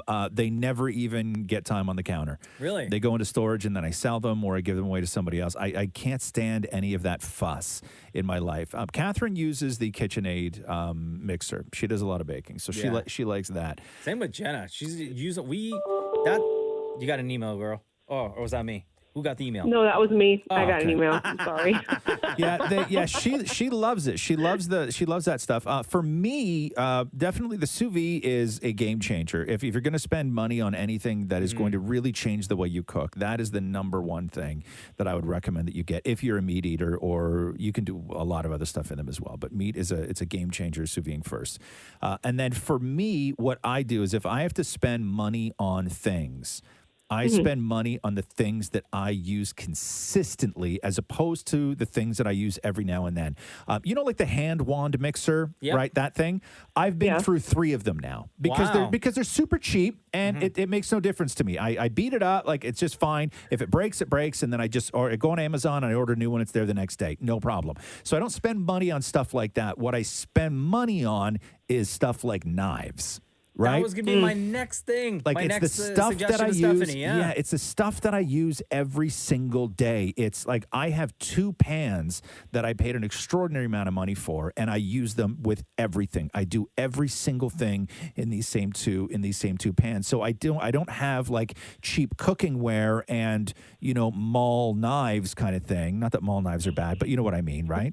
Like, but I spend a lot of money on knives and pots and pans as opposed to the gadgets because a food processor, regardless, a $50 food processor is going to pretty much do what a $300 food processor does if you're only using it, casually in the kitchen. Like Catherine bought one of those. What are those super expensive blenders called? That you can make Vitamix? soup in? Yeah, the Vitamix. Yeah. Like there's the Vitamix, and then there's the Ninja. No. The Vitamix. She bought the Vitamix. Yeah. And it sounds like a jet engine taking off this thing. And she used it every day for about 3 months, and now it has not seen the light of day in about a year and a half. Really? Yeah. We actually we have a Vitamix, and we use ours like a lot during the week. Jenna uses it a ton. Yeah. That and the stand mixer. I would say kind of look at your situation at home, Stephanie, and like what it is you're using the most, and spend the money on that stuff because it'll save in the long run. Yeah. What do you have at home? Are you gadget guys? Matthew swears by the Instapot. Because the thing with the Instapot is you can like a slow cooker? No, it's more the pressure cooker. Oh, okay. Which it's safe because there's a do-do-do-do sound and it locks it, and you can't turn it on unless it's locked. Okay. But the thing with that is, with the lid off, you can use the inside first to actually cook the saute things, then put all the stuff in it, then seal it. So you can do 2 things kind of in one. You just do everything in that. Yeah, he swears, and you can put a whole butternut squash in there, a whole squash. But no other gadgets though, right? Because to me the espresso machine is our favorite. Oh, you guys have an espresso machine. Doesn't it take up too much room in your counter? No, it's so slim, and it goes right near where all of our recipe books are. Really, huh? Yeah. I always tell Roxy, I'm like, if we ever do a father-daughter sort espresso of machine? No, like where we have to answer questions about each other. Oh, yeah. Or like on a game show. And I'm like, if the question is, what's your dad's favorite kitchen gadget or kitchen tool thing in the kitchen? She knows what mine is. Which is I have a flat-topped wooden spoon. Oh, yeah? That is my favorite thing in my kitchen. I use it for everything. Really? Every single thing that I cook, that is the first tool that I go to. Really? It's a sharp, wooden, flat top sort of spoon with like a flat angle top on it. And it's thick and it's heavy, it's wood, and it's burned to hell, and I beat this thing up. It is my number 1 favorite kitchen tool that I have, above my knives, How long above have you had it? everything. Oh, God. 10 years? Yeah? Yeah, 10 Can I years? recommend something? Yeah. You should stop using that. Why? That spoon. Why? Or when it's reached its life limit, hang on to it. I'm going to find some sort of like artisan woodworking guy who makes custom wood things to, I'm going to send it to him and I'm going to make replicas. I'm going to get replicas made. No. Because I don't know what kind of wood it is. Because I know how much you love that spoon. Yeah. I think it would be awesome. Hang on to it for the purpose, whether she cares or not. I'm sure she will at some point because she is a super sweet kid. If Roxy were to have that spoon. Not to use, but just to hang on to. I'm having it cremated with me. Oh. Never mind. She already knows that. I thought just hearing the joy that it brings, the spoon. Yeah, and I don't want to part with it. I think Roxy would got her own stuff. love to have she's that. She's got her own stuff. She's got lots of dude, come on, man. Yeah, I don't know, but I do worry that it's going to disintegrate on me one That's day. what I'm saying. Hang on to it, bro. Yeah, see, I don't have, this is my I thing thought though. Mocha was going to say have it framed. No. Yeah, even something like that. For but sentimental values for Roxy. I am not, we've talked about this so many times on this show, I'm not a sentimental guy. You're you have no heart. I have the things have very little sentimental value to me. Really? Like very little. I don't look at things and say I want to pass that off to Roxy. Like I don't have things that I own, right? Clothes, whatever. I have no emotional attachment to really anything. Roxy, knowing how much you love this spoon, may one day hang on to that spoon and be like, man, my dad adored this spoon and loved it so much. Then that's up to her. And it means so much to me to have it. But I'm not going to not use it because that may one day happen. Yeah, there was one time. So when Jenna and I bought our first home together, right? Yeah. And we moved in and I was my dad knew I wanted to buy all these tools because now we had the space for me to load up the garage with tools. Yeah. When I was growing up, my dad had this red toolbox that he got. Like a small handled top toolbox. Yeah, you can get them from anywhere. Home Depot, Canadian Tire, wherever. Like a Mastercraft. So he had one and it was old and it was beat up and it was rusted. And that's all I think about when I think about my dad doing any type of work around the house or in the garage, right? Working on the car. So when we bought our home, my dad bought me a red toolbox just like the one he had for all these years. Bro, I almost broke down and started crying. As soon as I saw that toolbox that he gave to me, all these memories just started flooding my brain. I almost broke down. Do you use it? All the time. All the time. All the time. You All do, my stuff's in there, yeah. Really? That's so my dad gave me his toolbox when I got my first apartment. For what? And then he was super pissed at what I used it for. What'd you use it for? I started using it for my silver dollar collection and baseball cards and all my Canadian Tire money and my old. How old were you when you moved out? 12? 18, and my movie stub collection. I still have, and it's still full of all my old movie stubs and my bus token collection. My dad was livid. He's like, what kind of a man are you that I'm giving you a toolbox and you're using it for your ticket stubs? I know, but he should at least thrown a couple wrenches and a screwdriver in there for you. Oh, he did. And then that also pissed him off that when he would come over and help me, he'd be like, go get me this screwdriver. He'd be like, star, flat, right, what is that? Yeah, exactly. No, that's tough. Yeah, but I don't have and even with my dad, it's interesting because when you tell that story, Mocha, that there was, even when my dad died, there was nothing that I even went to go and at all. Find. No. I'm not a sentimental person. But wouldn't you want to have his favorite fedora? No, I did. No. I don't know if his dad wore fedoras. Yeah, no, he didn't. So no, no. I don't. There was really sort of there was really nothing. I never had that thing where I'm like, oh, this reminds me so much of him. Or if he were to give me something, it would have meant a lot. Or his boots, that way you could keep them in a shelf, and then you'd be like, those are my dad's boots. Honestly, he wore slippers. The man never wore boots, right? And even with him, he would go through 5 pairs of slippers a year, right? So I'm road salt all over them because he wore them in January, right? There was just no sort of sentimental things, and so I don't know. Are you still on the phone? Yeah. Oh my God, I completely forgot. I'm so sorry. Stephanie, thank you so much. My pleasure. You take care. Bye. Bye, guys. Oh, man. All right. Do you ever I do this. Do you ever do this at your mom's? Every time you go and visit your mom, you bring something of yours and hide it somewhere so there's a piece of you at the house. Like every time I go to my dad's place, I leave a little bit of me there. Right. Like what? Like pee on the seat, or what do you mean? No, like I'll bring like an old cassette or a newspaper clipping or something, and You're then just- junking up this man's house every and I'll time leave you it go somewhere there? so that that way they don't forget who I am. Like you leave it in plain sight for No, them no, to I'll see, go or upstairs you and I'll hide like it? put it in, like I'll put it on the dresser or something, or I'll put it somewhere where it looks like it was always there. No, I don't do that. You know what's so weird? That's like, when like serial killers will leave something at the scene of the crime. Yeah, that's as like evidence. as not as evidence, card. but as like A their calling calling card. card to be Yeah, like, yo, yeah, I was yeah, here. yeah. That's exactly what you're doing. Yeah.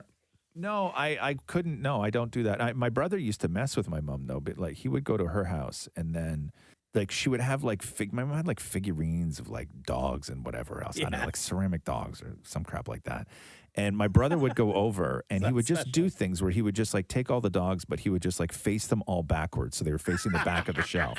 Right. And just like little things like that. Or like he would just find like family pictures and he would turn one of them upside down and like rehang it on the wall. Like all of it. It's no wonder my mom believes in ghosts. She thinks she lives in haunted houses. But my brother would do stuff like that. Like where if he went over, his sort of footprint on the house would be my mom would spend 6 months noticing things that were just weird. But she thought it was ghosts. Well, this is why. My mom still, yeah, exactly.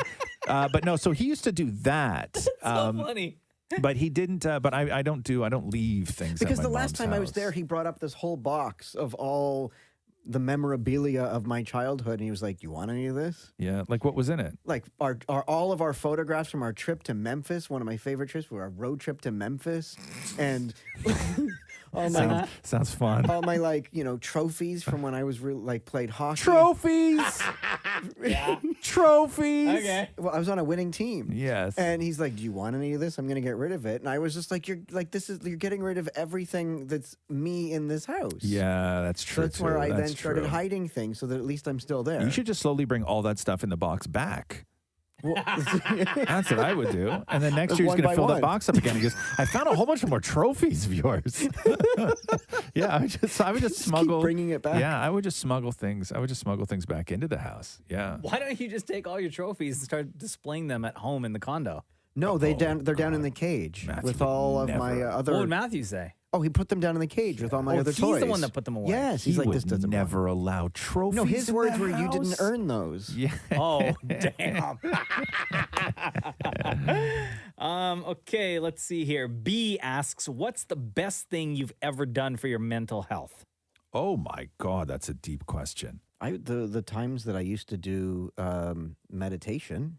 Yeah, I would say for me, lately, it definitely has been meditation. Every night before I go to bed, I take 10 minutes and I use the Calm app and I put in my AirPods and I do that. And I swear, I don't know if it actually does the trick. I'm already tired throughout the day, so I can fall asleep instantly anyway. But something about this app, I'm convinced when listening to these some of these meditations, like I am at the most relaxed when I close my eyes for the night. I And don't think wake up feeling it's refreshed. much about being relaxed as it is clearing your mind and taking your mind away from things that stress you out. Probably, maybe, Right? yeah. Like that's what it should do. Another thing I would say, especially lately, is trying to stay away from social media a little bit. I'm not checking. I find I don't check Twitter or Instagram. Those are really the two that I only go to. I don't check the either of them, as much during the day as I used to in the past couple of weeks. I'd say in the past 2 weeks, I've really, really cut back my time using those apps. I'm going to say the best thing that I did for my mental health was clearing debt. Yeah. Oh yeah, that too. Clearing debt was I think that the best.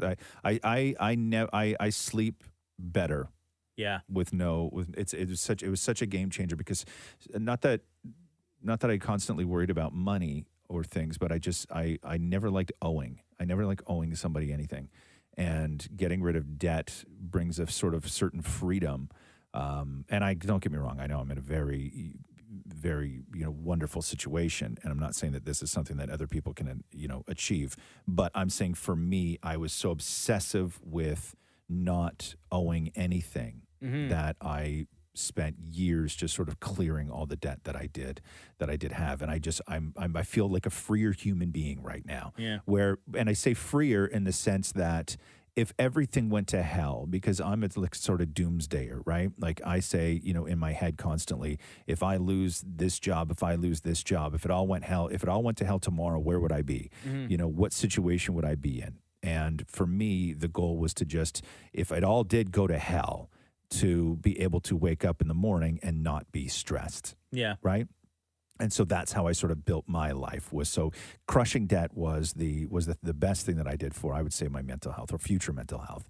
And then the other thing is just I really have done away with any of the toxic relationships that I've had. And I no longer feel obligated to speak to people that I had been friends with for years. Yeah. So I really, really pared down the amount of people that I sort of let into the closeness of my life, because there was a lot of people that just weren't healthy. And I think it that was happens to a lot awful. of people, though. As you get older, you kind of like recognize the relationships that you have with people, and kind of like how it's progressed over the years, and then you make that decision. Yeah. Just like what you did Yeah. to step away or to back away a little bit. I've done that too. Yeah, because I've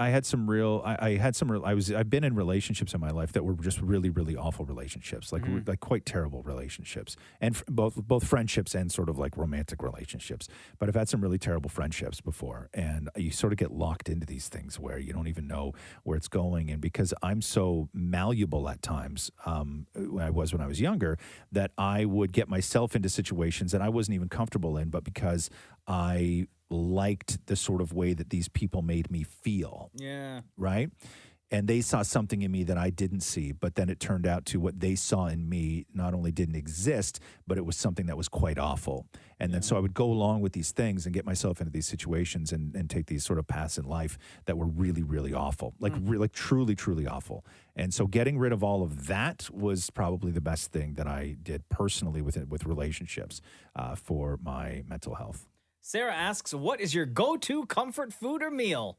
I love it when we talk food. I'm pretty sure we answered something similar to this recently. Interesting. Comfort food. Like, I mean, what makes you comfy may not make me comfy. No, I know, but like, Right? let's say a slice of pizza for me would make any day, whether it's a good day or a bad day, even better. Really, huh? Yeah, a slice of Interesting. pizza. Interesting. A hamburger would make things great. Pasta always brightens my day. Really, huh? Yeah. Okay. Things Maury? like that. Pierogies.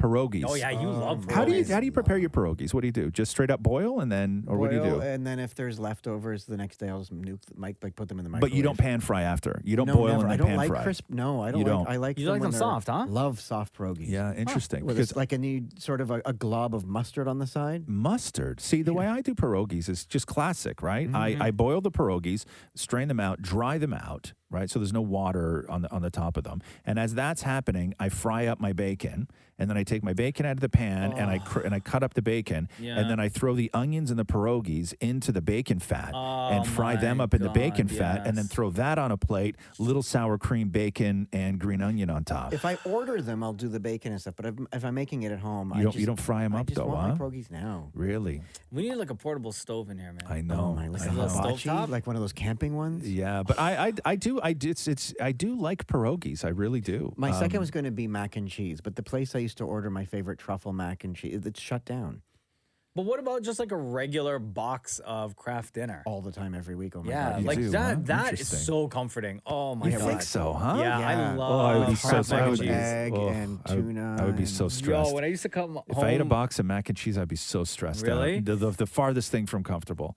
The farthest thing from when I used comfortable. to come home from school back in high school, and I would make like 2 boxes of mac and cheese Yeah. for one sitting. Oh, just good for me. for And you don't even need a bowl. Eat it from the pan. But I would mix it all in, and then I would grate like a cheddar Extra cheese? Yeah, or like a marbled cheese on the side, and then mix it all in after. So it's like super cheesy, super heavy. I'd be done for the rest of the night. Now, they came out with, I don't know if it's new or there's another version of Kraft macaroni and cheese that's like a bigger box, like the family size one. Uh-huh. I'm telling you, don't. Because the cheese in it is a liquid cheese. And it tastes awful. Really? You want What? the one that has the powdered cheese. Oh, yeah, no, powder not all day. Not the one where you cut the top off and you Oh, you squeeze the squeeze. cheese Oh, in. really? It tastes like Cheese Whiz and it ruins the mac and cheese. Interesting. No, okay. I'm not down with that. Interesting. I'm going to say I love. I mean, chicken wings are my favorite thing in the world. I love chicken wings. I love tacos, but I don't know if that's like comfort food to me. That's because you can get like high end tacos. I probably make more than anybody I know. I will at least, I'm going to say once a week, make myself chili cheese fries at home. Okay. I love chili cheese fries. Yeah. Like I love chili cheese fries. Now, how do you? Is it chili with fries? Like, what do you do proportion wise? Is it like a lot of chili on a little bit of fries, or is it like pretty even? Like, what's the proportion? I make it like I'll make a meal size, right? So Okay. I use a full size dinner plate and it's full of fries. Yeah. And then Okay, so I'll you stack probably it with fries. Yeah, and then I'll probably put I don't even know. Oh, so you don't make the chili, then dump the fries into the chili and mix it all around? No. The cheese goes on. The chili goes on top of the fries. Oh, in my mind, I thought you were stirring fries Okay, into you know the when you go to chili. Taco Bell? Yes. You know Fries Supreme? Yes. That's what I make at home. Oh, wow. Oh, So it's that's fries. good. It's fries with the ground beef, and I don't do actual chili when I do it. Right, I do it Taco Bell style, which is it's the ground beef taco meat. Yeah. That I put on it. So I make my own ground beef taco meat and then put that on, and then I melt the like the Tostitos orange cheese in the jar, so it tastes just like Taco Bell. Authentic. And then sour cream, and then green onion on top of that. And you eat it all then- just you, or do you share? no, I'll make Roxy her own. I'll make Roxy her own. She loves chili fries. Really? Yeah, but only chili. She doesn't like the sour cream and the cheese. But so I make her separate one. But yeah, chili cheese fries to me, it just hits everything. Yeah, like it hits everything. I was going to add in tomato soup. Yeah, it's a good comfort food.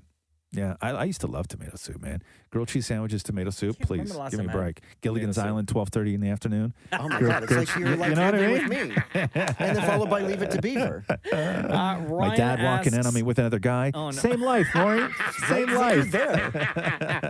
Ryan has a question here that I'm sure Maury will want to answer right away. If you were a sports player, what number would you wear and why? A sports player? Who says sports player? Yeah. Like you get to pick your own number?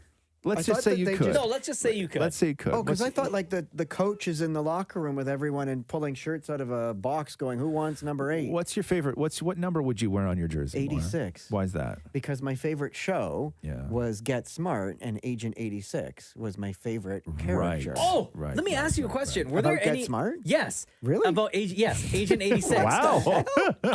Was there were there other agents like with Agent other 99, Yeah. played by my good friend Barbara Feldon, and Agent 86. But there All were right, show other. off. We went for tea once. Yeah, go ahead. She made me pay and then gave me a lecture about money.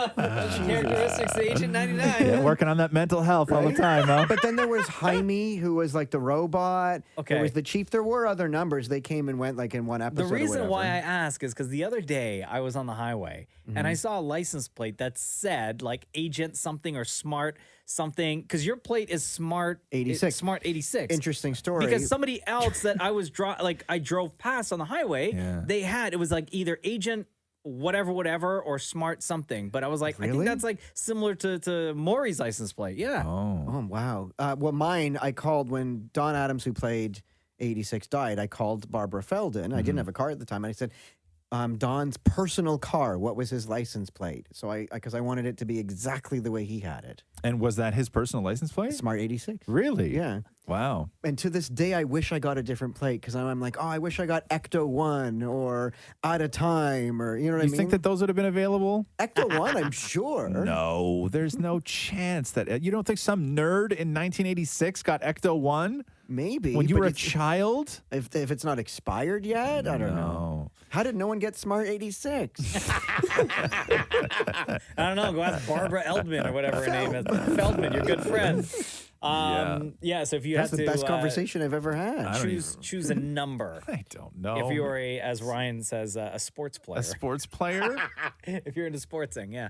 I don't know. I have no affinity to numbers. I don't know. What about your age? Well, you just don't want to attach yourself to anything, No, huh? I don't. I'm fine. Like, what do people normally do? Their Objects, birthday, memories, like yeah. 20, like 22. That's my birthday. Yeah. Okay, let's go with that then. Okay, because I was It's a also lame going to number. say no, because I was going to say number 12 because for my birthday. Yeah. Yeah. Yeah. Okay. There you go. I have no. I didn't call. Usually it is their birthday that the players, sports people do, right? I don't know, man. I don't know. Nikki Chena asks, does loud chewing annoy you? Yes, If very much so, so. what do you do about it? Tell them to shut up. No, you Depends don't. on who it is. My husband loud chews. Does he? And do you tell him to shut up all the time? I do. I say, can you, like, honestly, I know you're eating. You don't have to prove it. Yeah. You say prove it? Prove it. You don't have to prove it. Catherine is a loud chewer when she eats Thanksgiving or Christmas dinner because she mushes everything together on her plate, right? And then she just starts chewing. And I will always try and say the same thing, which is, I don't notice it if I'm eating as well, but sometimes she'll just go and have leftovers. Then she's sitting beside me on the couch, and it's just so loud, like it's just the sound. And I always will look over and I go, "Enjoying that, huh?" And then she just looks, and then she looks at me and goes, "Oh my God, yes." And I'm like, and I don't know what to say after that. I don't know what to say after I that. know you're eating. You don't have to prove But it. nothing else. Nothing else. It's only like that turkey stuffing, mashed potatoes, and banana? gravy combo. No, Banana? I don't. No. Even with banana, she's fine. She's fine. I'm It's saying in on- general. Yeah, banana or ice cream. It's only. What about pasta? I think pasta too. I find that sometimes if I eat Catherine pasta, must chew loud with pasta. I would chew Why loud. would you say that? Because pasta's a loud food. You know what's worse than the loud chewing is when their jaws pop with each Click. chew. I get that if I eat bread. Do you The really? popping? Yeah. I've My never heard that. jaw clicks. I hate the Really? clicking. Yeah. My jaw clicks. If I eat like a thick sandwich, or like I take a big, like a bite of a big baguette or something like Yeah. that, with something with a hard crust Does it on the happen outside. when you open? No, when I chew. Oh, It's a when you chewing actually sound. chew. Yeah, I've never heard that before. Yeah, my jaw clicks. Oh my Yeah. God. Yeah. Is that loud? Yeah, you can hear it. Really? Yeah. Is it loud? Like, is it on both sides? Don't know. Or do you feel? No, my left, I think. You feel it on your left. Yeah, I think it's my left. Yeah, just like sometimes I know I do stuff that annoys Catherine, which is sometimes I will take something, and I don't know if this happens to everybody, but if I have a big sandwich, right, or something that I'm biting, if I open my mouth like super wide to try and bite something, like my head starts to shake. What, like it's It's resetting? like a tremor. Yeah. And I don't even notice it. And Catherine will look at me. She's like, "Are you okay?" And I'm like, "Yeah, why?" She's like, "Because you look like you're having a seizure." Because like my whole head Do it starts now, to do it now. vibrate. No, it's only when I'm about to eat something. Like I can't do it on Try command. bite my arm.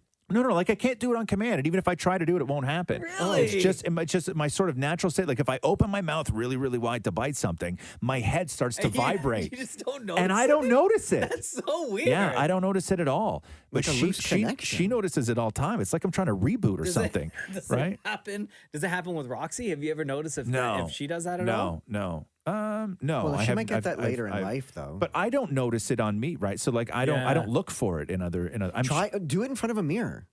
Maury, I can't. Maury, Do you not understand what he's saying? I'm going to say this one more time. Okay, if I try to do it, it doesn't happen. Do you know I'm what I'm saying? I'm not saying try and do it. I'm just saying the next time you So have a big sandwich, go into the bathroom and not look at myself. just have lunch in the bathroom in front of a mirror and look up. Or just forget what I'm doing until I realize, oh my God, I'm in the bathroom with a sandwich. That's huge. Or or set up a camera and then have lunch. Okay. The length. Okay. No is the answer to that. No, I'm not doing that. Because it would go Right. viral. It would not go viral. It's not that interesting. Hashtag head shaky guy. Excuse me. It's just like a weird. It's just a weird thing. What's going on here? I don't know. That sound is Maury, by the way. That is not coming from me. Yeah, I'm done. that Every is week on not- Instagram, @Kiss925 is where you'll find Ask Roz and Mocha. You gonna be okay? Oh, You need some water, dude. my mouth clicks when I eat prunes. Yeah. Why do you eat so many prunes? Because they What were. do old people eat prunes for? What's the purpose of I prunes? thought it was to make them go or not go. No, it's to get things going. It's to get things going, Yeah, right? to keep you regular. Prunes make you regular. Oh, I buy Right. every week. I buy a basket of prunes, and I sit there and I have that for a snack. You should eat those in the bathroom. Eating that many prunes. Stare at yourself in the mirror. This has been the Roz and Mocha Show podcast. Thanks for listening to the Roz and Mocha Show podcast. Catch the guys live Weekday mornings from 6 to 10 on Kiss 92.5. Kiss925.com. Or download the Kiss 92.5 app.